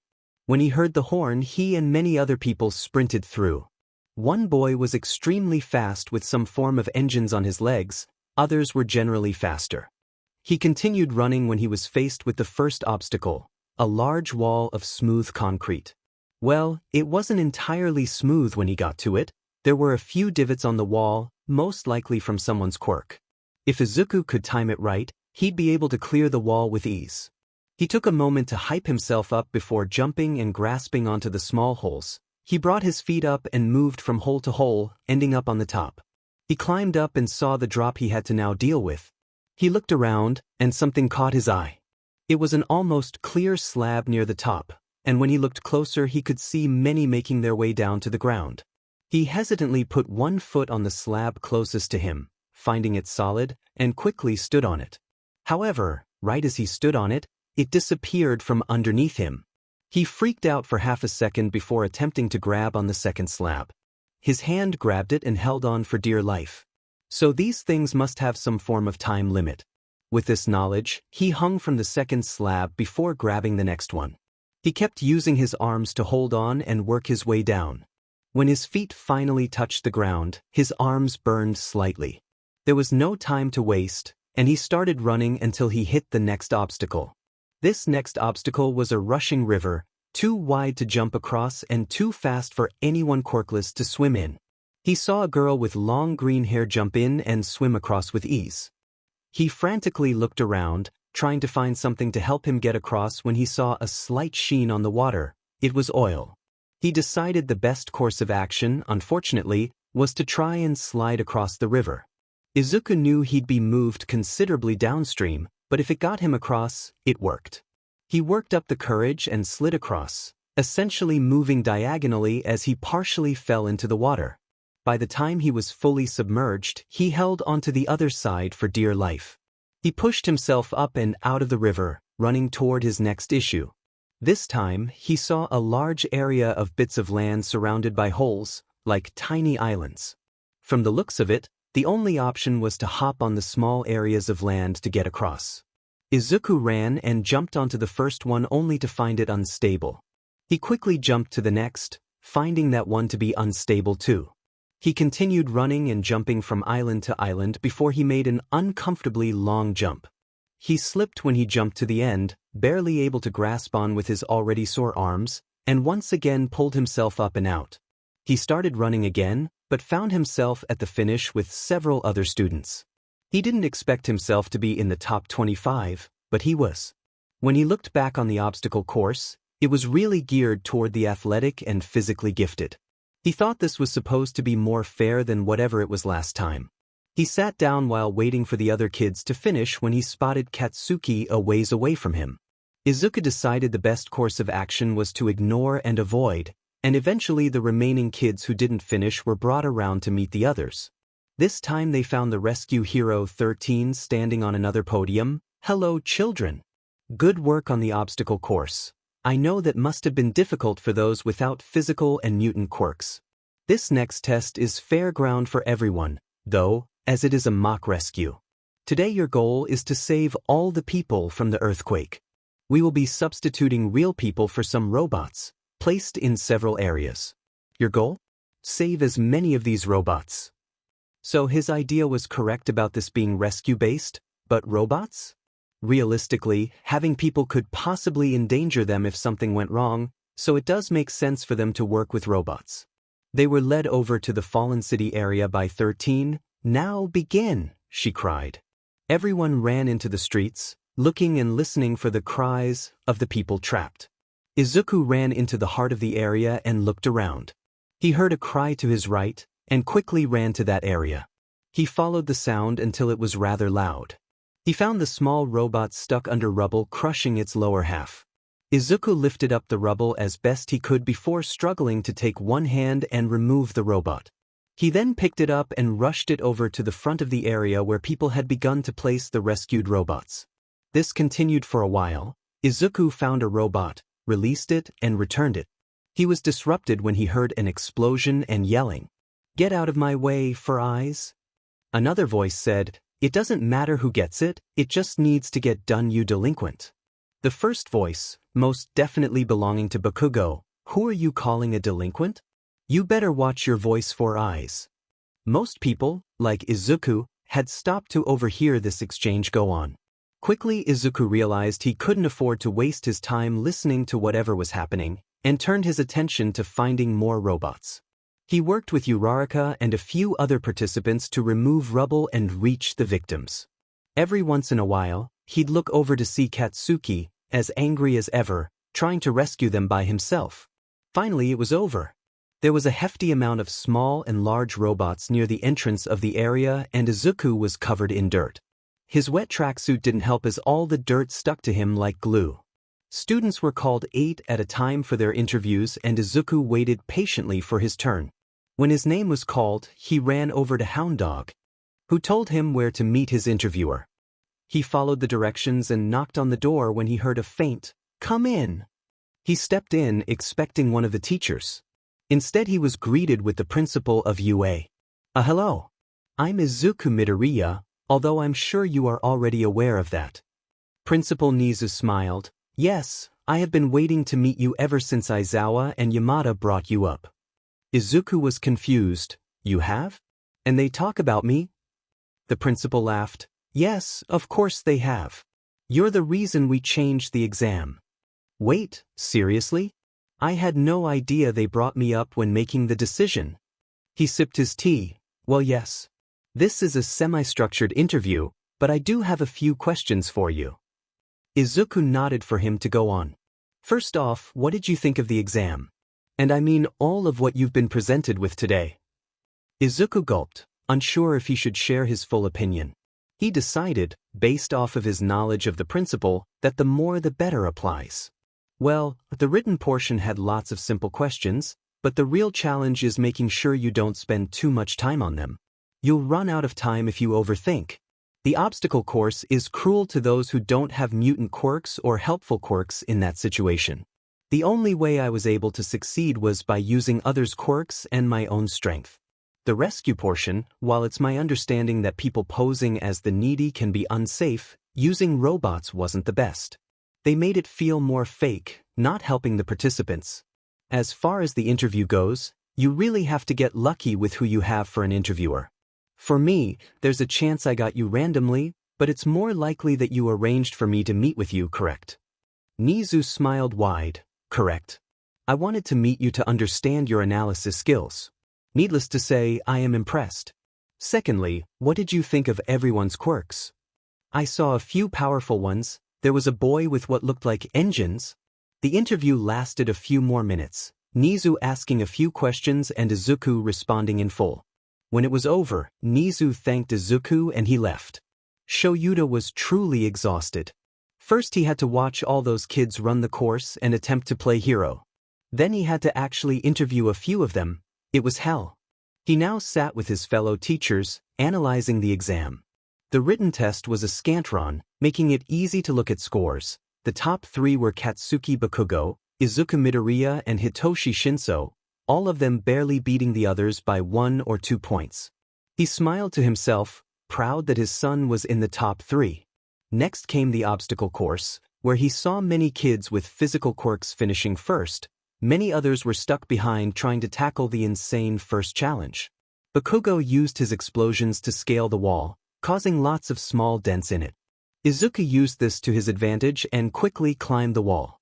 He almost fell on his way down, but used the near-translucent slabs, left by a previous student who created platforms to move forward, like monkey bars. Several kids followed him by using the holes, but few succeeded.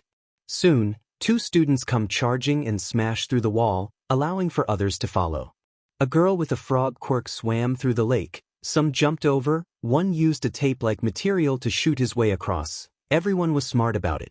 That same girl who has a frog quirk jumped her way through the field, barely touching the platforms. As time went on, the platforms began to crumble, forcing students to stop. Those who were stuck on the platforms, but fell safely into an area below the course.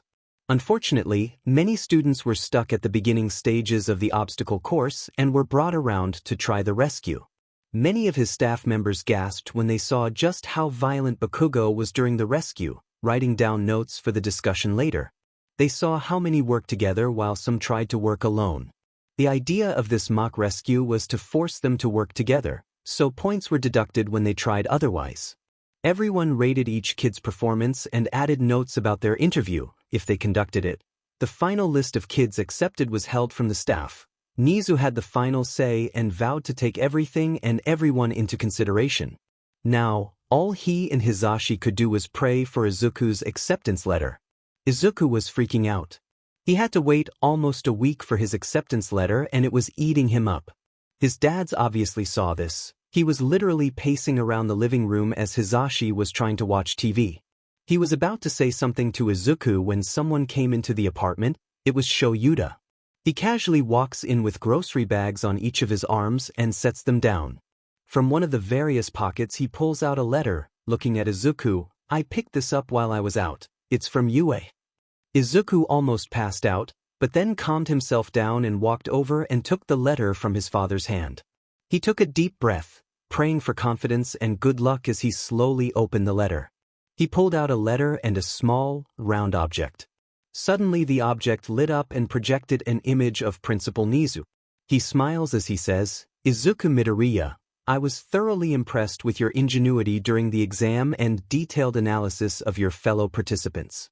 However, Izuku's heart began to beat too fast and his smile faded into concern. "They need fine-tuning. I will be teaching you how to hone in on your skills while you participate in the hero course. Congratulations, young Midoriya, and welcome to UA." The program faded as Izuku stood there, shocked. He was grabbed into a hug by Hisashi, who quickly beckoned Shoyuta to join.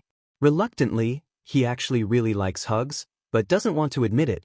He joined the group hug. When they pulled away, Shoyuta praised him. "I knew you could get in. I am extremely proud of you. Thank you, both of you." Izuku was wiping away tears of joy as he plopped onto the couch next to Hisashi, keeping his arm draped over Izuku. Katsuki was trying to hide his concern. It was 5 days after the entrance exam and he was starting to lose his cool waiting for it. His mom bursts in, holding a letter up. "Katsuki, it's from you." He growled, "I can see that, you hag. Now hand it here." She karate chopped him on the head before handing it to him. Quickly, he ripped it open and heard a large thud as something metal hit the laminated floor. He looked down to see a small disc light up and project an image that was near his waist. He crouched down to see 13 on the screen as she started to speak. "Katsuki Bakugo, you showed great promise in terms of power and intelligence during the exam. Unfortunately, you failed to complete the rescue portion as it was intended. It was our decision to allow you to attend UA in the General Studies course as opposed to the Hero course. Congratulations and good luck."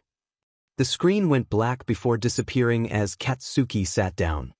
His thoughts were cut when he felt a hard slap across the face. Before he could shout an angry retort, his mother began to speak. "Damn it, Katsuki.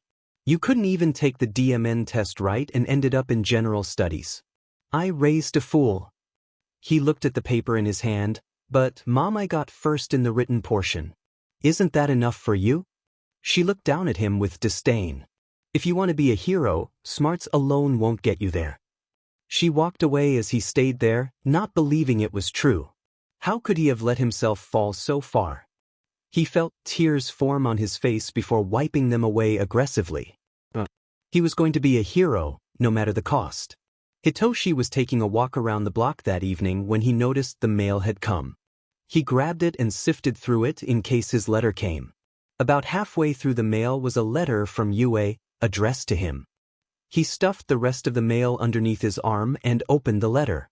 He grabbed both a paper and a small metal object. Without warning, it projected an image of Eraserhead. He looked around as the projection started to speak. Thankfully, nobody was around. "Hitoshi Shinso, well done on your performance in the written portion and the obstacle course.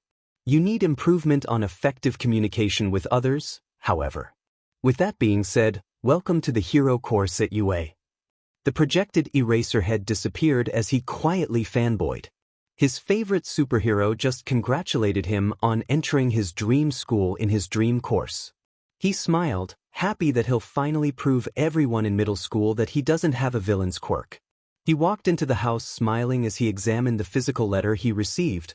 Third place out of everyone? His mother stood in the kitchen, glaring at him. What's that, Hitoshi? It's my acceptance letter to UA. I'm going to be in the hero course. I even managed to get third on the written portion. She quickly scoffed before tossing it onto the table and leaving. This wasn't unusual for Hitoshi. Whenever he brought home good grades, nothing seems to please them. He doesn't even get to interact with his siblings. They don't want him to use them. He made his way to his room and fell onto the bed. It's only a matter of time before he gets adopted out of this hell. His parents didn't see him off to his first day at school, but then again, why would they? He was walking down the hall when someone bumped into him, a shorter boy about his age with unruly, curly green hair. The boy was quick to apologize. I'm so sorry. That was my fault. I wasn't paying attention, and here we are. I'm sorry. He bowed. It's okay. You don't have to bow. He rubbed his neck with his hand and looked away. I'm Hitoshi Shinso. I'll be in class 1A. He stopped bowing and the kid's eyes lit up. I'm Izuku Midoriya. I'll be in class 1A too. What a coincidence. Guess we should get going? He smiled brightly. Yeah. The rest of the walk there was about Hitoshi's quirk, but Midoriya never mentioned his own. When they opened the door, they found a few students already in the classroom. A taller boy with blue hair and glasses, and some crazy hand gestures too, was yelling at another student in the back with his feet up. Remove your feet from that desk. Such an action is insulting to those who came to UA before us as well as the craftsman who made the desk. The student with his feet up simply said, You don't control my actions. What middle school are you from? The boy adjusted his glasses. I'm from semi-private academy. My name is Tenya Ida. The kid closed his eyes. So you're rich, huh? One could consider your privilege and deem you unworthy of being a hero. My name is Fumikage Tokoyami. Ida scoffed before turning around and spotting the pair in the doorway. He started his introduction but Midoriya cut him off. I heard you before. I'm Izuku Midoriya. It's nice to meet you, Ida. I heard you too. I'm Hitoshi Shinso. Another girl approached them, but before she could speak, a tired voice came from behind them. If you're here to socialize, then you might as well as leave. They turned around to find Eraserhead standing behind them. Wow, he was a lot taller in person. Midoriya spoke. Da I mean Aizawa-sensei. Wait, was he about to say Dad? Whatever the matter, Eraserhead spoke again. You should all know your seats. Get to them. We don't have time to waste. They all scrambled to their seats, Hitoshi in front of Midoriya on the far side of the classroom. I'm your homeroom teacher, Shoyuda Aizawa. From underneath the lectern he pulls out a gym uniform. Put these on and head out to the grounds. So it was weirder than Izuku thought to have his dad as his homeroom teacher. He was happy to be friends with Shinso, though. He seems like a really nice guy. They all complied and got changed, and as Izuku changed he looked around at the other guys in the locker room. They were all much bigger than him, probably stronger too. He never had to change around so many athletic guys before and it made Izuku self-conscious of his smaller frame. He put his thoughts aside as he finished changing. They made their way to the field and met his dad there.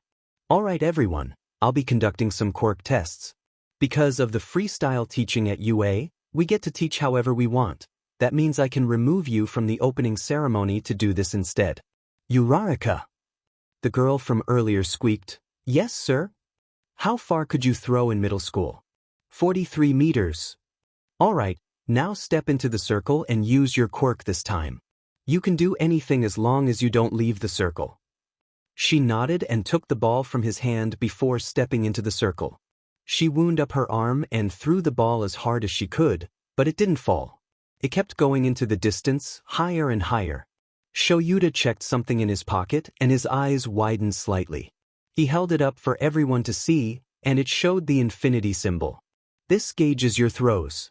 As shown. Here by Uraraka, it's infinity. A few gasps and small conversations started before he quickly silenced them. There will be 7 of these tests, and the person who gets the lowest scores, he looked at them maliciously, will be expelled. Izuku knew this was false. Hisashi told him before school started. They went through the 7 tests. Izuku barely paid attention to his own standing as he analyzed everyone else's quirks. Infinity Girl, Achiko Uraraka, came up to him halfway through and asked why he wasn't using his quirk. He hesitated. Well, it's not that I'm not using it, I just don't have one. This stopped everyone in their tracks to look at him. Wait, like you're quirkless? He nodded. Yep, found out when I was 4. She looked down. Oh, I'm sorry. Before he could respond, someone else piped up.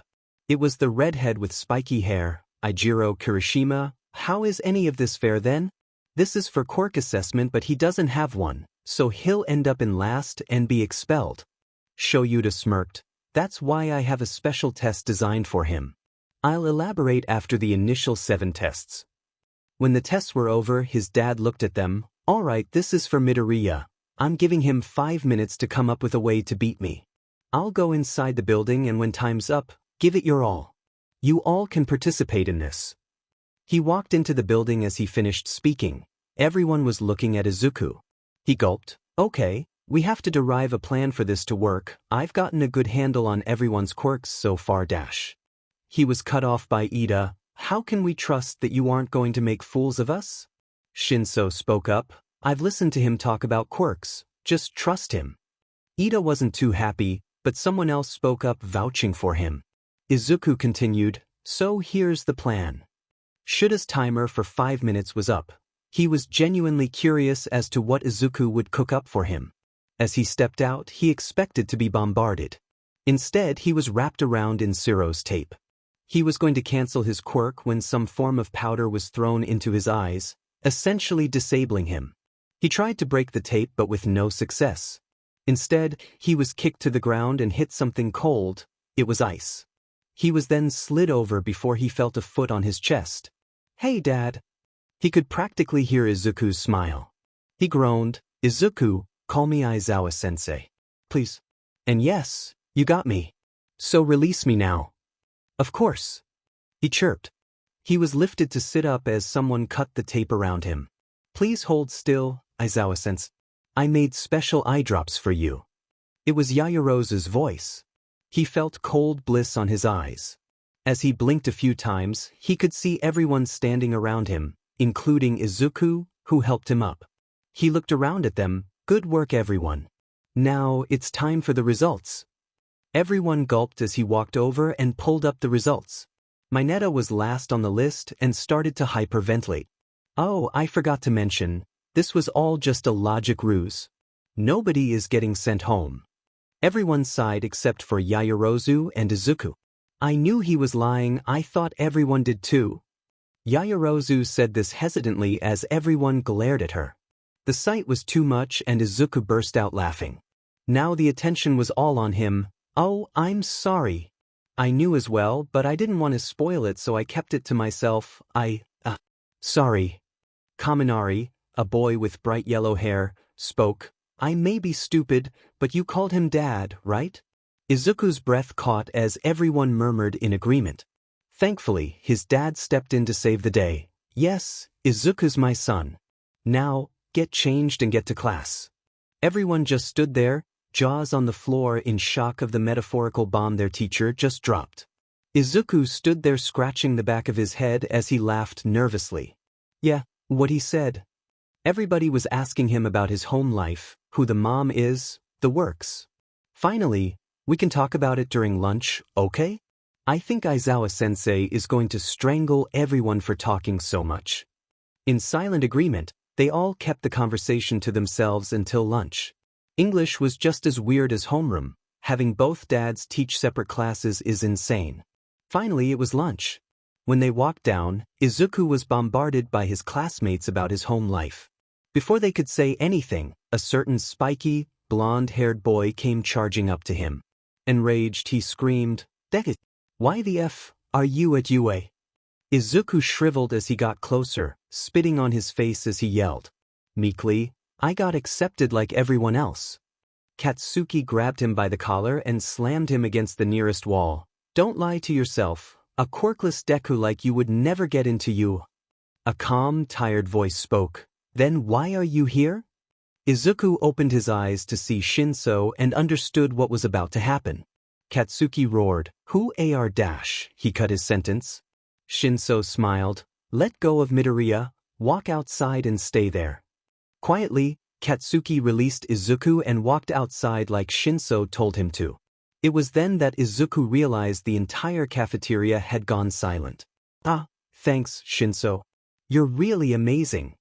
Izuku was quiet, but Shinso grabbed him and pulled Izuku back into line for food. Shinso pulled something out of character. He yelled, "Go back to what you were doing. Nothing to see here." Quickly, as if snapped out of a trance, everyone went back to chatting. Once again, Izuku was bombarded with questions. They were, "Who was that?" And "Why'd he call you Deku?" "When we sit down, we can talk about everything, okay?" Everyone agreed to that and Izuku was glad. It's kind of exhausting to talk so much. Finally, they got their food and he started talking. Alright, first off that was Katsuki. I knew him when I moved to his neighborhood. When we were 4, he read my name and declared it could also be read as Deku.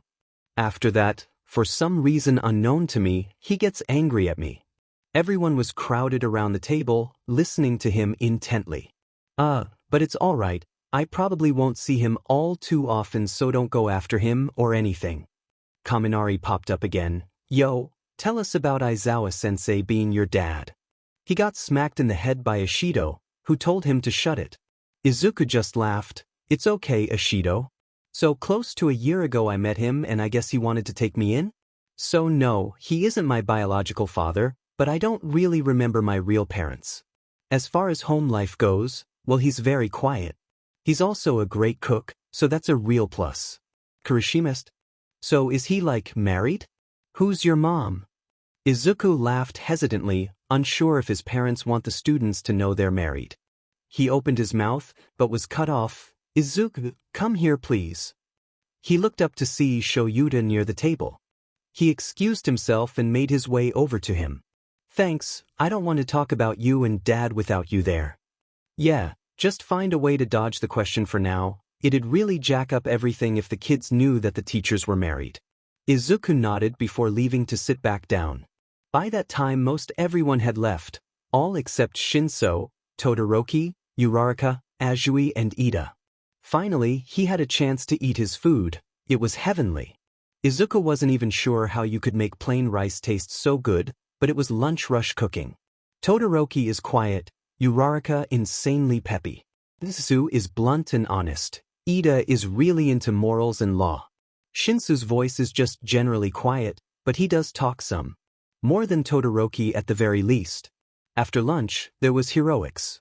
The first was mostly syllabus items, nothing exciting. Finally, the exhausting first day was over. Izuku looked at his schedule sheet before putting it in his bag when he noticed something. After his regular classes, it said to meet with the principal. That's right.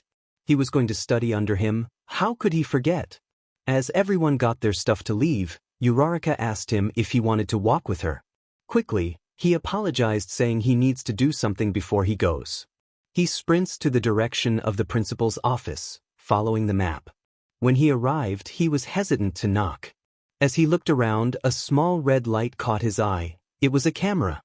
He stared at it before smiling, and right as he was about to knock, the door opened. Welcome, young Midoriya. Please, come in. Izuku stepped in and saw a tidy, neat office. It had ornate wooden bookshelves and many books to fill them. He looked around for a moment, taking it in. He set his bag down as he sat in the chair facing the desk. Nizu closed the door and sat in his seat, already pouring 2 cups of tea. Nizu held a cup toward him with his, paw? Well, hand, right? He made a mental note to look it up later. He accepted the tea and tasted it, exclaiming, "This is amazing. What type of tea is this?" Nizu smiled. It's chamomile with a bit of sugar stirred in to bring out the flavor more. I'm glad you enjoy it. Izuku nodded, sipping more of the hot tea, mildly burning his tongue in the process. Nizu spoke again. Midoriya, this will be our first lesson on analytics.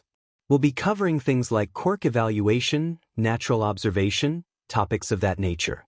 Before I begin teaching, I would like to know where your skills lie.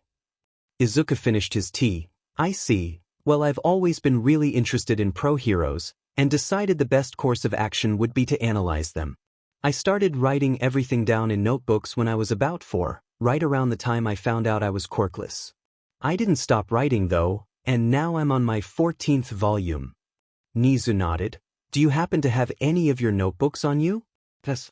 I keep my latest one on me so I can fill it in if need be. He reached into his bag and pulled out his notebook. The handwriting is a bit messy, so I hope you can still read it. Nizu took it with his hand-paw thing and started to flip through it. His eyes widened as he appeared to read what Izuku had written. He sped through the book, stopping a few times to really take it in, and handed it back to Izuku. When we met during the interview, I was impressed. Aizawa spoke highly of you, which is rare, but I never expected this. Midoriya, what you have here is far above average. I'd like to get an IQ test so I can really gauge what level you're at. Izuku didn't really know what to say. The principal, a being smarter than just about everyone, just complimented him on his intelligence. Thank you, I didn't realize that I was that good. Well, we will change your perspective, then. I will sculpt you into a hero with intelligence to rival my own. He muttered something under his breath, but Izuku let it be. The rest of the lesson was Nizu figuring out Izuku and his skills. The meeting wasn't more than 45 minutes, and when Izuku left he felt invigorated. As he rounded the corner, Lavender caught his eye. He looked over to see Shinso there, just as shocked as he was. Shinso spoke first. I saw you go in this direction and I was curious, so I just waited for you. He looked down. Sorry if that's creepy. Izuku smiled at him. Of course it isn't creepy. Now that we're both here, wanna walk together? Hitoshi was completely amazed. Midoriya didn't care. He didn't think he was creepy and was more than willing to talk to him about his quirk. Hitoshi smiled to himself as they walked to the train station. He had a friend. Hey, I've got a great idea. He looked at him. Yeah, what's up? You should hang out with me. My parents won't mind. He felt his throat catch. Nobody had ever offered to hang out before. Not even for projects. He started rubbing the back of his neck. Are you sure? Midoriya practically shone. Of course. And that's how he found himself at Midoriya's apartment, with present Mike on the couch and Aizawa-sensei reading. Midoriya kicked off his shoes at the entryway and ran over to give them both hugs. They both hugged back before turning their attention to Hitoshi, who just stood there awkwardly. Hi. Midoriya invited me over. I hope that's all right. This was weird.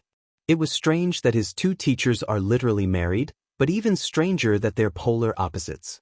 I know it's a little weird with these two, but you'll get used to it. Midoriya, as cheerful as ever, grabbed him and pulled him into his room, closing the door behind them. The room itself wasn't too grand, but it was very neat. He had a bookshelf with rough-looking notebooks and some figurines. His bed had some plain dark green sheets and pillows. The thing that stood out the most was his desk. It was an absolute nightmare. Pencils and paper were everywhere. His laptop opened to some hero forum and was surrounded by chaos. Midoriya laughed nervously. Please don't mind my desk. I didn't clean it before school, so it's a complete mess. Oh, it's fine actually. Don't even worry about it. Midoriya pulled his chair out from the desk and sat with the back of the chair facing the bed. Come, sit on the bed. They were laughing over Midoriya's parents and their crazy antics. Midoriya wheezed, and then he yells, "We are not keeping a cat." He's interrupted by another fit of laughter. Okay. Then my dad replies, cat in hand, but he needs a home. It was the funniest exchange I have ever seen. Hitoshi laughed so hard he almost peed. Was this what having a friend was like? Laughing with no judgment? The door opened and it was Aizawa-sensei. He grumbled at them. While you two were laughing over my struggles, I made dinner, so come on. I don't want to impose. I'll leave if you'd like. The man just rolled his eyes. You've imposed enough, problem child. Now get your butt to the dinner table before I drag you. His words were, under normal circumstances, a threat, but his tone of voice begged to differ. The boys walked in and sat down at the table. It was pork katsudon. Midoriya brightened. Was it even possible for him to do that? Dad, you know this is my favorite, thank you so much. Aizawa-sensei shrugged. It's your first day in the hero course. I wanted to congratulate you. Shinso, I hope you aren't vegetarian. Hitoshi laughed slightly. It's all right, I like meat as much as any guy. Present Mike burst out laughing when he realized what he said. His eyes widened with embarrassment. I didn't mean it like that. I don't even like guys like that. Well, I don't know, but that's beside the point. I'm so sorry. Midoriya was wheezing again. It's okay, Shins. It was just incredibly funny. Hitoshi groaned and covered his eyes with his hand. This was humiliating. He stood up to leave when he felt a tug at his sleeve. He looked down to see Midoriya, pulling puppy eyes. Hitoshi tried to look away, but he couldn't. Did Midoriya have a secret quirk? He couldn't resist. He sat back down without saying a word. Then, Midoriya had so many aces up his sleeve. As they ate, Present Mike talked to Hitoshi. So, what's it like at home? He cleared his throat. I'm a foster kid, but I don't really spend time with the rest of my family. I get by. The family looked at him for a moment, processing what he said. Oh no, did he say something embarrassing again? Did he share too much? Maybe he should have lied. That might have helped. Midoriya spoke up. Is everything okay at home? He was quiet, a drastic change from before. It's not ideal, but it's fine. Midoriya looked at him. He saw through the facade and he saw through Shinso. You know, I was treated terribly because I was quirkless. The foster system. It isn't kind to those with weak or villain quirks. That's why I'm eternally grateful for my dad's getting me out. Don't be afraid to ask for help or reach out. Hitoshi nodded silently, taking in what he said. They continued eating the katsudon when the couple began talking. Nothing too exciting, just work and such. Midoriya talked about everyone's quirks, including Shinsu's, and gushed about how cool they were. Soon they all had empty bowls and were quite tired. I'm going down for a nap, Aizawa-sensei stated after putting his bowl in the sink. Present Mike butted back. It's almost 8 p.m. You'll F up your sleep schedule even more. Aizawa-sensei was closing the bedroom door. You can't stop me, so join me. Hitoshi and Midoriya watched as Present Mike sighed and followed into the bedroom. The two stared at each other before laughing at what just went down. You know, Aizawa-sensei seriously is going to mess up his sleeping by taking a nap now. Midoriya chuckled. It was already bad before, just a trait of his. My dad just tries to stop the bad sleeping as best as he can. Speaking of time and all, I think I should get going, it's kind of late. Oh, of course. And Shinso, I'd like to hang out more. You're a really cool dude. Midoriya smiled his bright, genuine smile. Yeah, you too. I'll see you tomorrow at school then? Midoriya nodded, and Shinso left. Izuku walked into his parents' room to find the two sitting on the bed, reading. They looked up at him, curiously. I've got a plan. The two sighed. Izuku saying that he has a plan is usually nothing but trouble. You get on Shinsu's good graces and adopt him. Shoyuta responded first. We are not adopting another kid. Do we even have room for that? Yeah. Just change the office and book. It's a room for him. And come on. The kid is suffering in the foster care system. I can't let this happen to another kid. Shoyuta pinched the bridge of his nose and sighed. We'll think about it. He saw Izuku visibly shake. But don't get your hopes up. No promises. Izuku stopped shaking. All right, thank you for thinking about it for me, and he left. When he closed the door, Shoyuta looked at Hizashi and sighed again. We're going to end up adopting him, aren't we? Yeah, well, that was a given at dinner and you know it. He closed his eyes tightly. I'm going to need so much coffee after this. Only guys, I am figuring out how this W chapter text. Izuku was excited, his first heroics lesson. He was waiting for this class to happen, excited that his dreams were attainable, excited that he was going to learn from a great pro. He was practically bouncing in his chair when the large door to the classroom was slammed open. His heart dropped to his stomach as he heard a flamboyant voice declare, I am here. Izuku froze. His bouncing stopped as the number one hero practically pranced into the room. His classmates lit out around him, chattering about how the real top hero was teaching their class. He was in his Silver Age costume. Izuku would be geeking out about the hero. He should have been, but instead he was forcing a panic attack down. Memories of that day, the day his dreams were crushed, when he forced himself down those steps and back home. When he walked to the edge a month later, willing to leave this world behind in hopes of a better one. His hands shook, but he gripped them together into a fist, knuckles white with the force. Izuku did everything in his power to not look at All Might. The emotions he felt were too much to handle. This was exposure therapy, but on the last stage instead of the first. Sharp breaths, in through his nose and out through the mouth, practicing his mindfulness as best as he could. Here we have your hero outfits, designed by you and brought into the world by the support course. Put them on and meet at ground beta. Izuku tuned in for the last part as rows of cases appeared near his side of the classroom. He stood up, his brain noise making everything else quiet. As he walked to grab his case, he felt a hand on his shoulder and turned to face. "Hey, you don't look too great, are you okay?" He looked genuinely concerned for Izuku. He put on a weak, fake smile. "Yeah, just a little nervous." He felt Shinsu's hand hesitate before leaving his shoulder, and Izuku kept walking.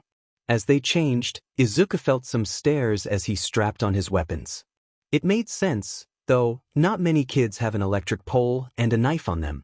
During the months leading up to the entrance exam, Izuku worked with both Tsukachi and Shoyuda on how to use a knife. Things like where to cut and how to stay safe were drilled into him. Along with that and the combat training, he found using an extendable metal pole that acted like a taser on each end was extremely useful.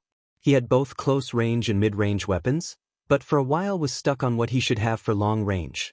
On a whim, his dad offered to let him try his capture weapon.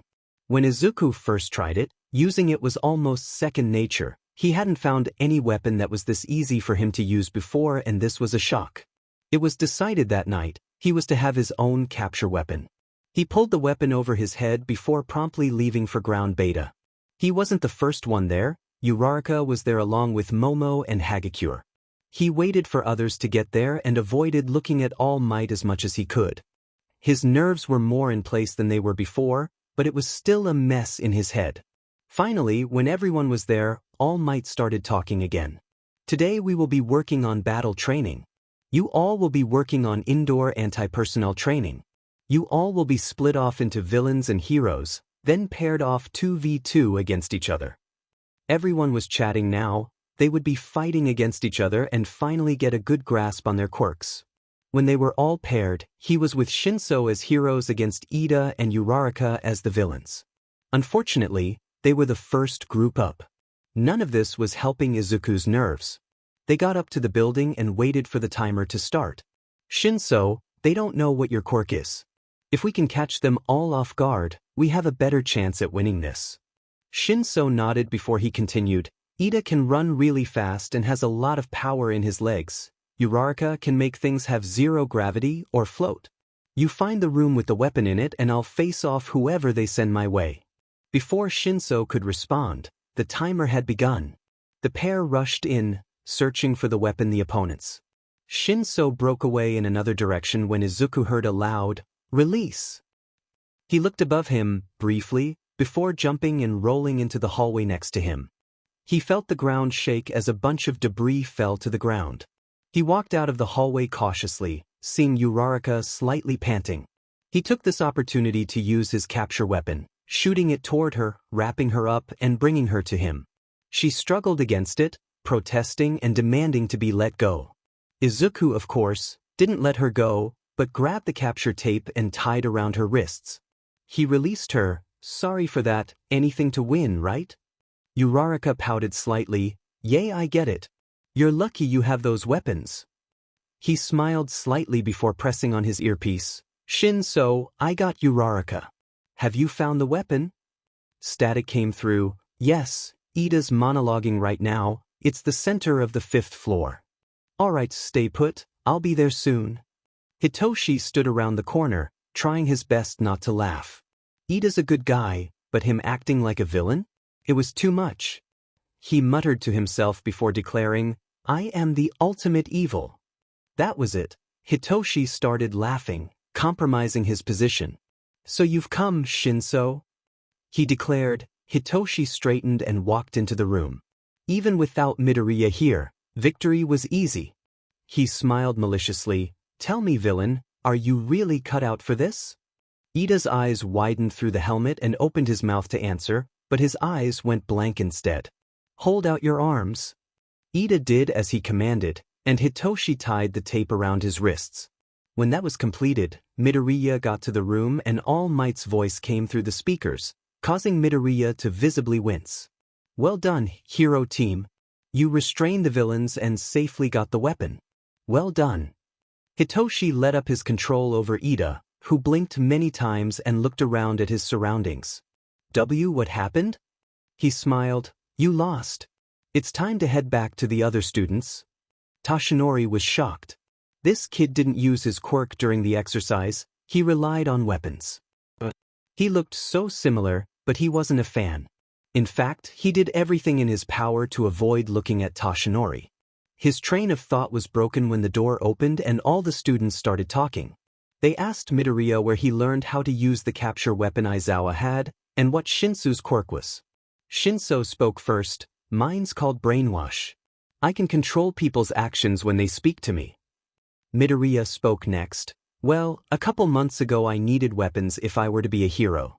I trained with knives and learned how to wield the staff, but my dad gave me the capture weapon and it just kinda worked."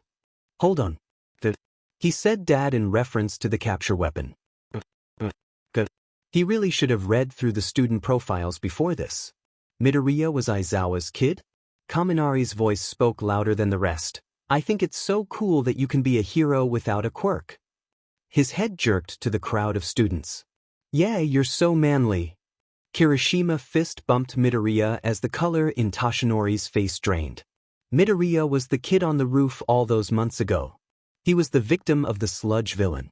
He asked him if he could be a hero without a quirk, and Toshinori told him no. Izuku stretched as the bell rang. He received a message that he wouldn't have lessons this afternoon because of a meeting with the staff, so he grabbed his bag to head out. He was stopped by Ida and Uraraka. Uraraka spoke first. "Midoriya, you were super cool during the exercise today." Ida nodded. "You and Shinso are both forces to be reckoned with. Your win was well deserved." Excitedly, "Hey, do you and Shinso want to walk with Ida and I?" Uraraka looked at him and Shinso, who stopped at the sound of his name. Izuku smiled. "Of course, Shinso?" He sighed. "Sure thing." The four of them walked along, chatting about the heroics class, the food and everything. Izuku had managed to avoid Katsuki during lunch again, and was eternally thankful. He was lost in thought when he bumped into someone. He stepped back and started apologizing when he looked up. Not again. He bumped into Katsuki. Once again, thinking about avoiding him, and he ends up running into him. "God, do you hate me?" His group all stared at him and Katsuki, remembering clearly how things went down in the cafeteria yesterday. Katsuki growled, "What the F are you doing, Deku?" Izuku gulped. "I'm so sorry, Katsuki. I wasn't paying attention, and it's all my fault, I know. I'm so sorry." He bowed low, looking at the ground, praying for this to end. He saw Katsuki's leg rise to kick him in the gut, but a firm hand pressed down on the top of his thigh. He heard Ida's strict voice. "I'm sorry, but I do not tolerate violence. Especially toward a friend. I ask that you lower your leg." Katsuki spat. "What's it to you for eyes? And Deku having friends? What a load of bullshit." Next, it was Shinsu's voice. "Do you really want a repeat of yesterday happening?" He heard a grunt from Katsuki as he lowered his leg and walked away from the group. Izuku had been holding his breath and exhaled shakily. He stood up to see many concerned faces looking at him. Well, this was new. He took a deep breath. "It's all right, guys. I'm fine." They stood and waited for their trains, Ida and Uraraka leaving first. When they left, Izuku turned to Shinso. "Would it be all right for you to hang out again today? I'm sorry if that's selfish, but today was rough and I'm told that talking about it helps, And I'm sorry again, but I don't know, I thought maybe asking you was a good idea, but now I realize it wasn't, and God, I feel terrible and dash. It's okay. I'll come over and you can tell me about it. Izuku fought back tears. Thanks. They were silent on the train and on the walk to the apartment. When they arrived, Izuku kicked off his shoes and tossed his bag onto the floor before laying on the couch. Tears started forming as the buildup of stress from today fell apart. Izuku felt the couch dip and opened his eyes to see Shinso sitting on the couch next to him. He quickly sat up and tried to stop crying. Needless to say, it didn't work. Fair warning, I'm not good at this kind of stuff. But, can you tell me why you're upset? He sniffled and started with a shaky voice. Seeing All Might gave me a panic attack. I did my best to shove it down and out, but it didn't help in the long run. Seeing him just reminds me that he's everything I'm not. He has an amazing quirk, people who love him. He never cries and he's strong. I'll never be anything like him. His voice was breaking as he voiced his thoughts. They hurt more when you say them out loud. And he told me I could never be a hero. Who am I to defy the top hero? Who am I, a quirkless kid who still wants to die, to try and do the impossible?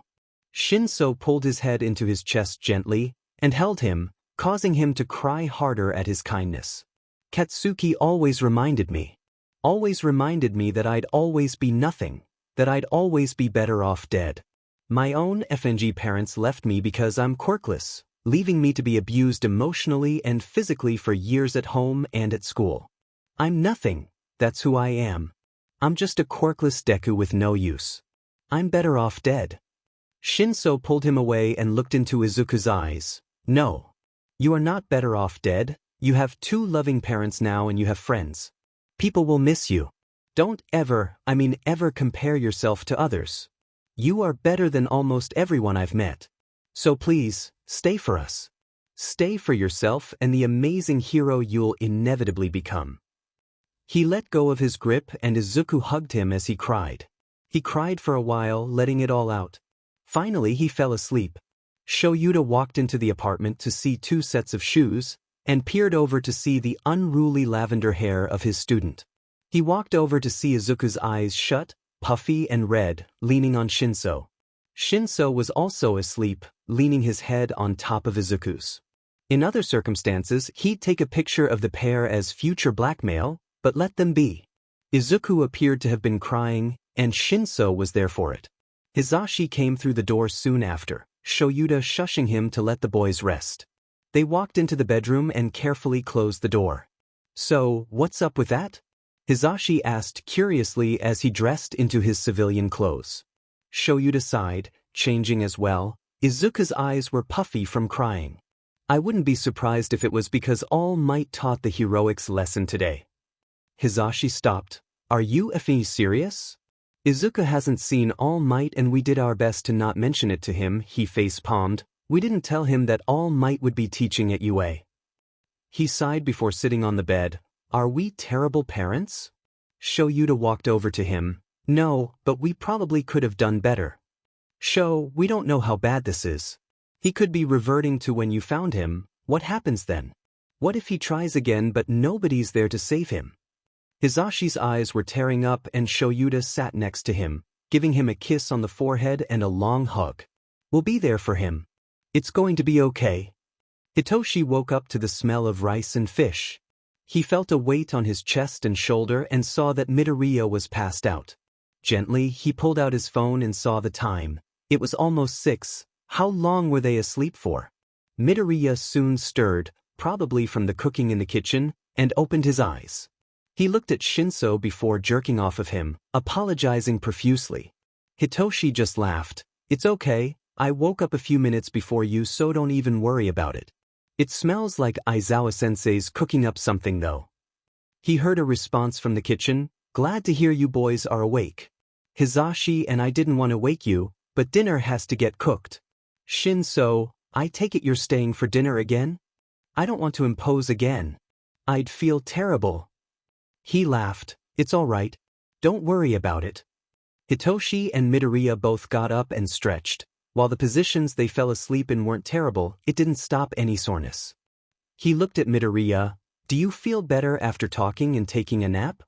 Midoriya looked back at him and smiled. I feel a lot better, thank you. Seriously. The four of them ate dinner, talking about general topics, present Mike being as insane as he normally is, and Hitoshi left for back home when they were done. He got into bed, happy, was able to help and happy that he felt like he belonged somewhere. Hitoshi went to bed thinking that the following days would be normal. It was during the summer when he was training that his parents brought it up. Sitting at the table, doing some summer prep, Shoyuta asked, "Thoughts on weapon training, Izuku?" His pencil stopped halfway through writing the function, air, what? His dad didn't look up from the book he was reading, weapon training. Like getting you a gun or knife. Stuff like that. He said it so dismissively, as if allowing a kid to open carry wasn't a big deal. I'm passing on a firearm, not a fan of those. Actually, I'm not a fan of violence in general, why do I even need a weapon? Shoyuta sighed. Because, and I love you, most heroes already have weapons. Their quirks are their weapons, and when you don't have you supplement with the standard stuff. I know a few people able to help train you, but I won't force you. Izuku thought about it for a moment.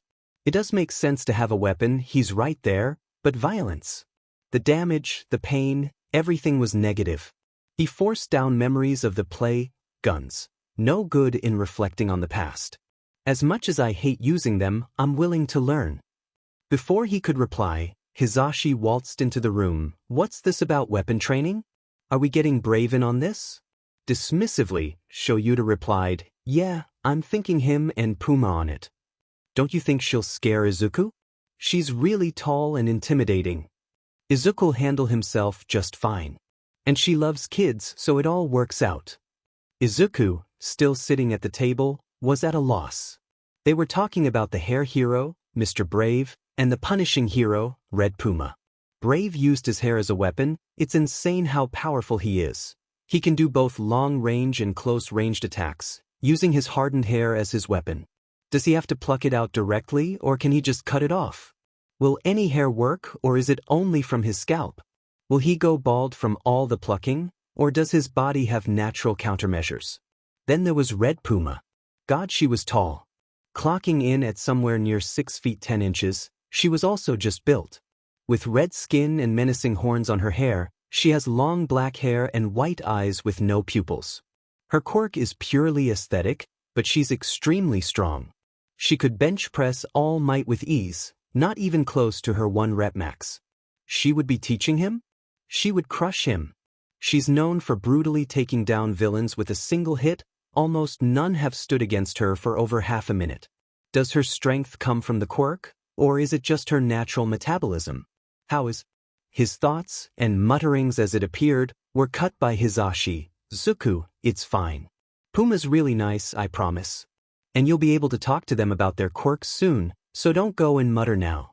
Izuku, I know you aren't a fan of using weapons, but even heroes with insane quirks have them, if only as a backup. Sometimes you can't always rely on brute strength. Izuku nodded. I get that. When do I start training? Shoyuta hummed. Probably later this week, depending on when they can both teach you. Don't stress it, we'll let you know. He went back to reading his book and Izuku turned back to his paper, only to find it covered in scribbled writing from his muttering. He sighed before recycling the paper and grabbing a new one, starting the function over again. The next day, he found a note on the counter when he went to get breakfast. It read, Izuku, your father and I have business. You're meeting with Red Puma today. Meet with her at noon at the address listed below. Love, Hizashi, the better dad. The last part was slightly crossed out, making him chuckle before taking a picture of the address. It was 8 a.m., so after getting a light breakfast he went for a run. He stepped inside the sliding glass doors, glad to be out of the heat. The address his parents gave led him to Puma's agency, and it was surprisingly bland. Not too much decoration, just a few plants that looked like they were on the verge of death and some empty chairs. He stepped up to the counter and saw a small woman with a headset who looked up at him. Bluntly, who are you, kid? He straightened. I'm Izuku Midoriya. I'm supposed to see Red Puma at noon. She's waiting for you on the 5th floor. The door directly on your right. Take the elevator. The woman said this curtly while looking back at her computer. He hesitated for a moment before going to the elevator. When he arrived at the 5th floor, he stepped out and looked to his right, seeing an open door that led to a sort of small gym. Why they would put a gym on the 5th floor, he'll never know. Inside waited the giant of a woman, Red Puma. She looked down on him, arms folded. Her mouth curved into a malicious smile. So you're the little pipsqueak eraser sent for torture. Unfortunately, Izuku squeaked. When he did this, she looked at him for a moment before dissolving into laughter. Between her gasps for air, I'm sorry, I called you a pipsqueak, and you squeaked. Izuku stood there shocked. I'm sorry. Puma inhaled deeply, exhaling out her laughter. No, it's fine. I'm super tall and scary, so I like to prank kids, but you caught me off guard. Everyone tells me I'm terrible at being scary off duty, so it was bound to happen. So could Red Puma at your service. Throwing away his nerves, I'm Izuku Midoriya, I'm here for weapons training? She snorted, Nah, not with me. Brave specializes in weapons, not me. I'm hand-to-hand combat. Weapons and sheet are important, but knowing how to fight is of equal importance in hero work. My goal, by the end of today, is to have you barely able to move. She put on a slightly wild smile. So get ready for me to kick your butt, Midoriya. Remember how it was noon when he got there? Well, it was 8 p.m. when he left. Puma reached her goal. It hurt to move his head to cross the street. Interestingly enough, she's really nice. Sure, she kicked his butt pretty badly, but she was nice about it. In a way. She didn't laugh at him when he messed up, instead she corrected him. He learned the basics of throwing a punch, a good kick, how to predict someone's moves by their body language. He was forced to take mental notes of everything she taught him, writing it all down into his notebook on the way home. When he finally stepped through the door of his apartment, he dropped everything and fell onto the couch. His dads looked him over, Hisashi visibly trying to not laugh. So, Puma got you good, eh? He snickered and Izuku threw daggers with his eyes. Shoyuda knocked Hisashi on the head with his book before closing it and standing, Hisashi pouting and rubbing his head. I'll get you some medicine and bandages. I'll also grab some ice packs from the freezer for the bruises. You're going to see her every other day for combat training, and the days you don't see her will be trying out new weapons. Sound good? Izuku grumbled his response at Shoyuda, who took it as a yes. They spent the rest of the evening treating the injuries as Izuku talked about everything he learned. Izuku knew of being sore. It was common for him to be sore, but that had nothing on how he felt the next morning. He woke up and when he tried to move, his body screamed at him.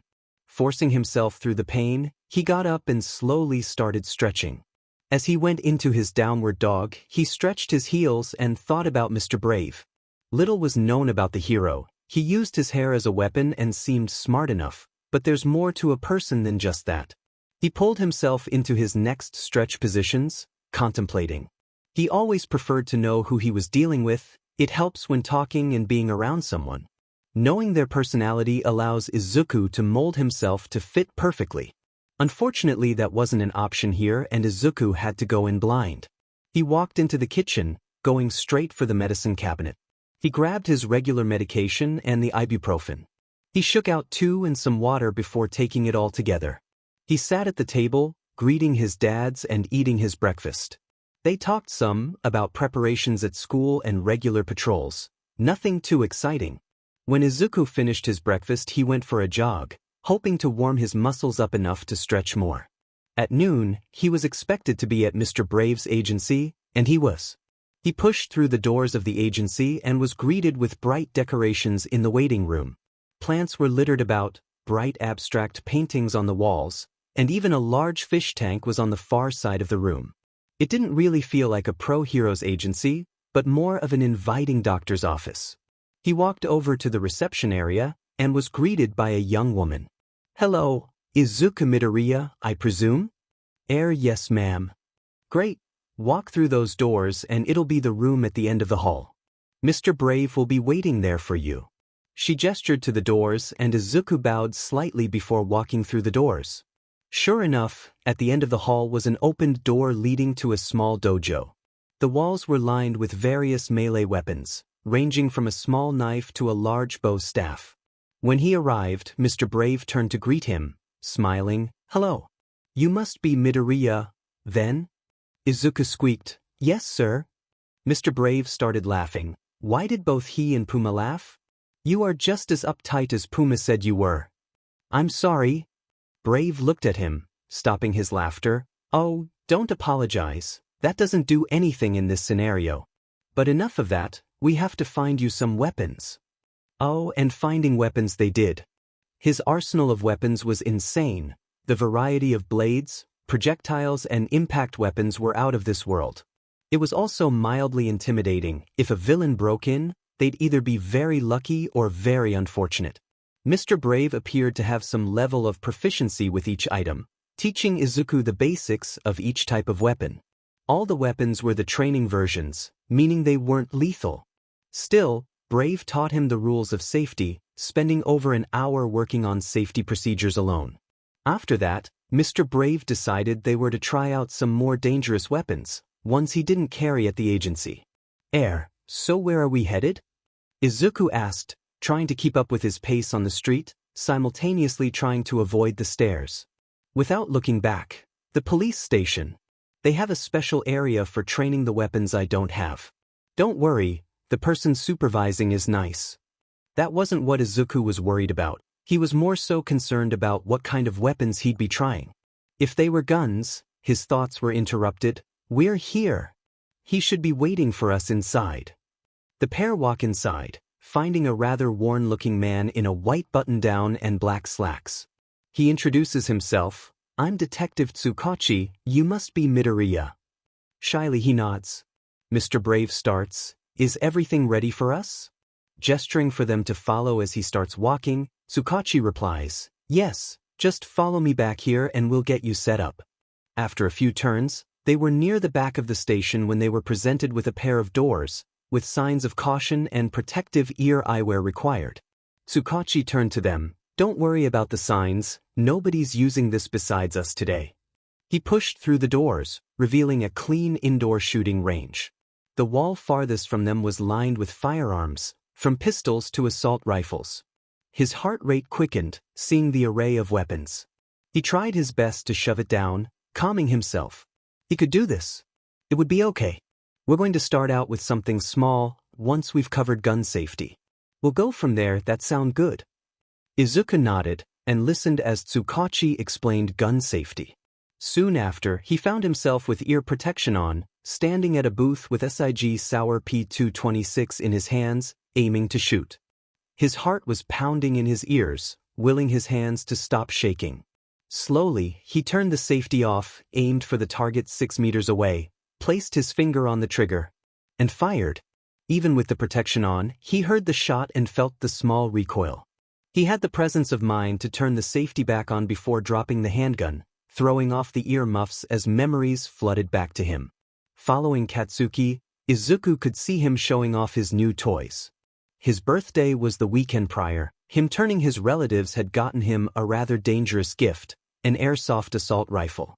Of course, Katsuki was eager to try it out. He and the rest of the neighborhood kids followed him to the park, as he stopped everyone trailing after him. Ahead, there were unsuspecting pigeons. The airsoft, already full of BBs, was aimed at one. Katsuki pulled the trigger, hitting one on the wing. The kids cheered as he stood, looking full of himself. The pigeons settled down after a moment, looking for bits of food on the ground. Izuku, who was previously behind everyone, figured out what had happened. He squirmed his way past the group to stand in front of Katsuki at point-blank range, holding out his arms. "I won't let you hurt those poor birds." Katsuki growled, "Get out of my way, Deku, or I'll shoot ya." He hesitated. Katsuki wouldn't actually shoot him, right? Wrong. When he stood his ground, Katsuki shot his chest. The pain was immediate. Izuku fell to the ground, holding his chest. The impact hurt like hell, and was most definitely going to leave a bruise. The rest of the kids laughed at him, and Katsuki stared down at him. Shakily, Izuku got up and held his arms out again.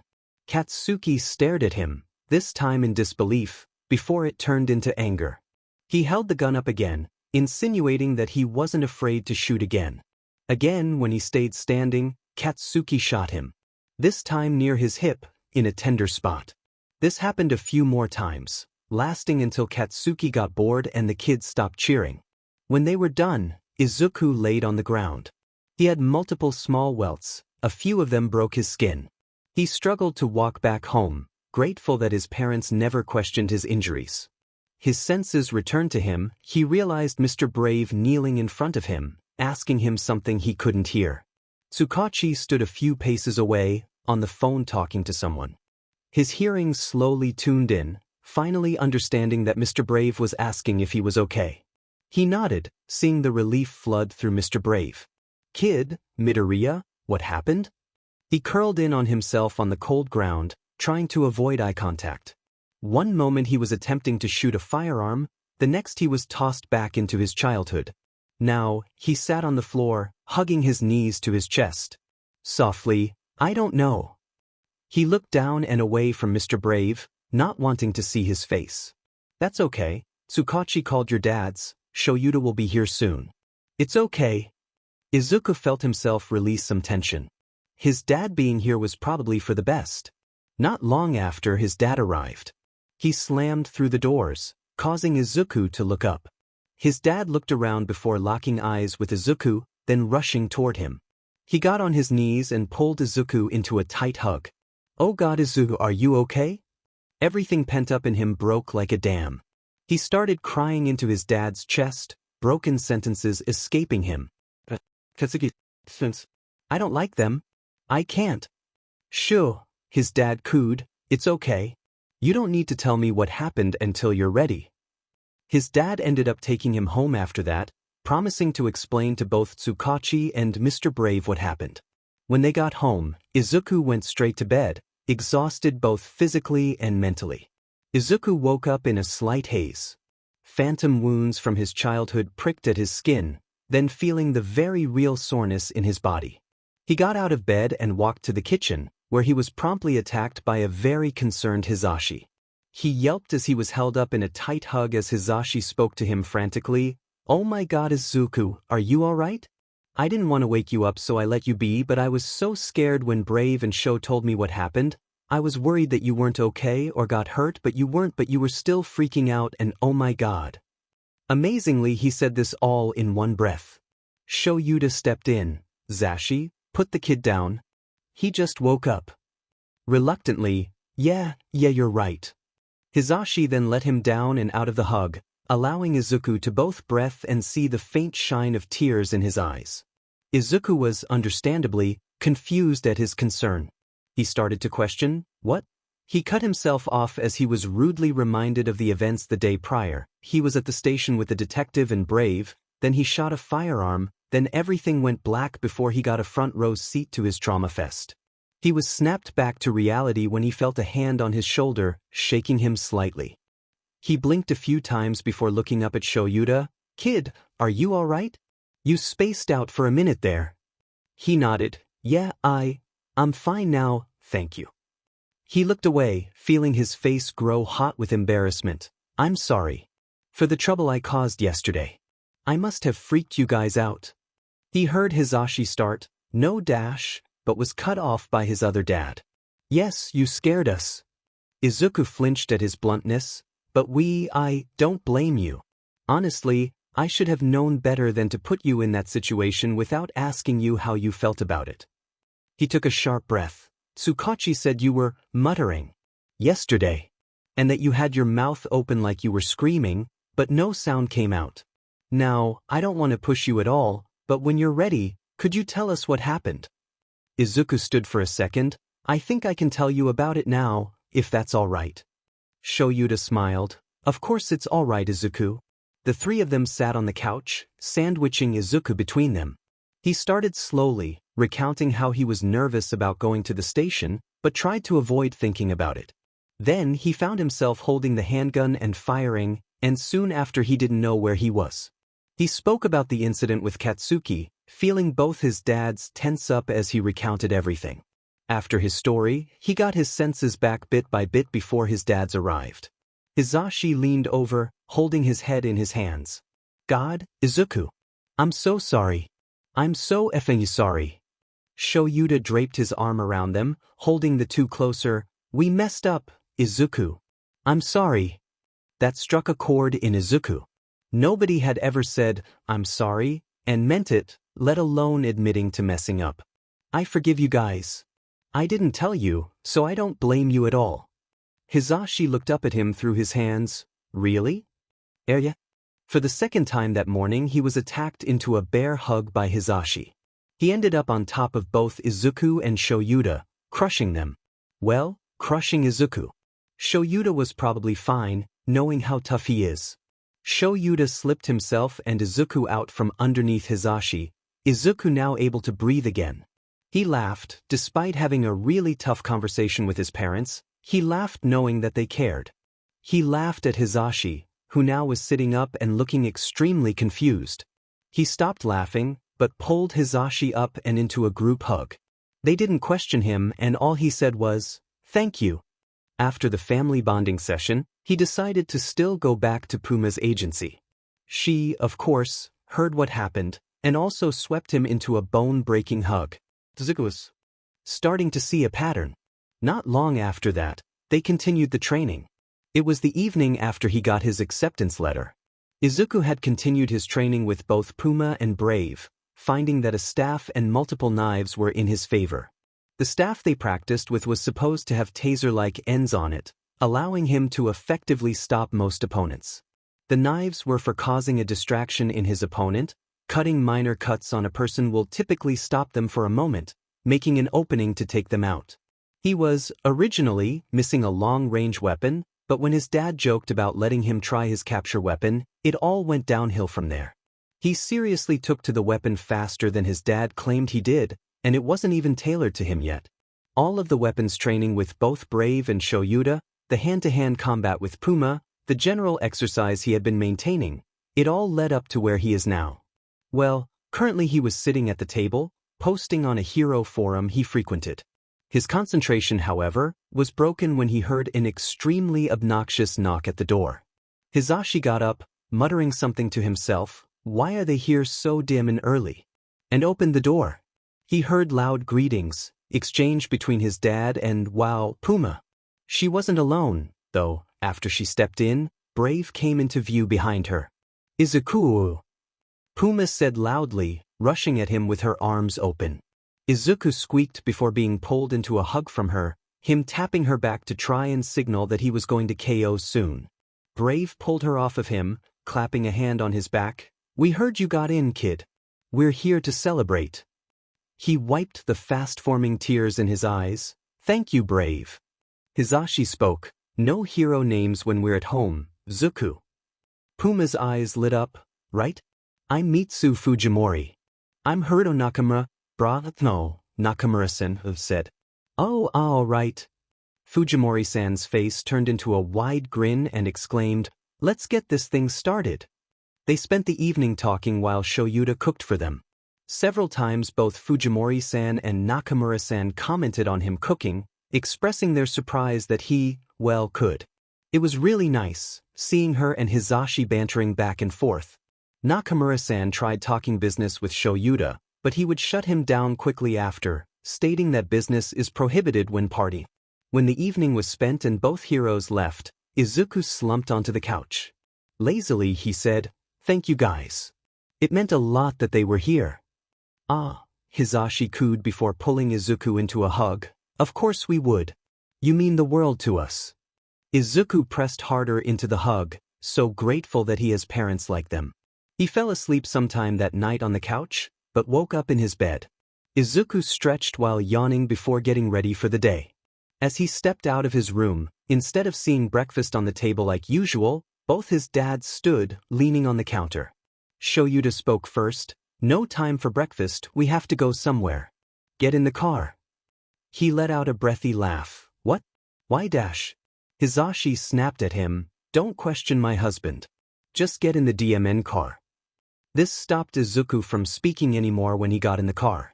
They didn't speak a word, sitting in an uncomfortable silence. As they drove, the scenery became more and more familiar to Izuku.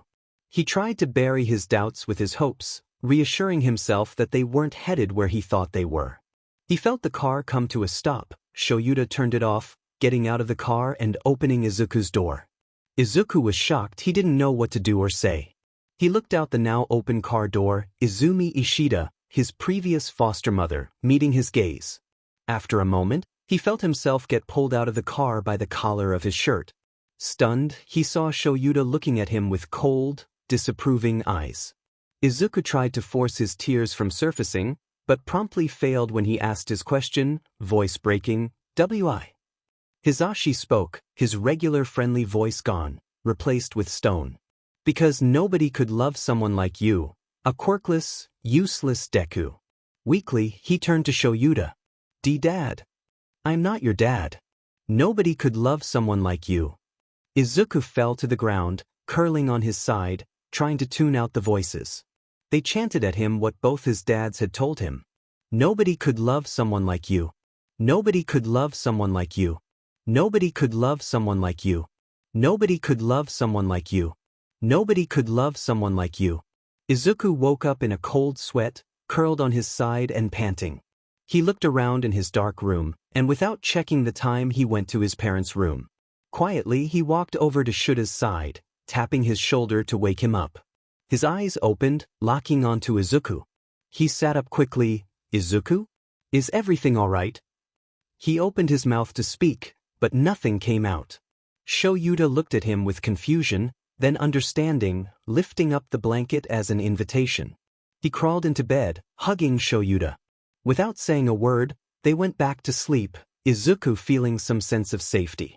He woke up again, for real this time, somehow in the middle of his parents.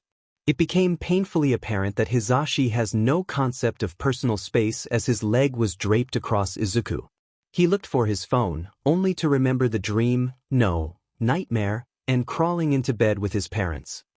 He did his best to slip out from between them, stopping when he heard a sluggish, "Zuku? You okay now?" He turned around to see Shoyuta, now half awake, much less alert than he was the previous night. He smiled, "Yeah, thanks Dad."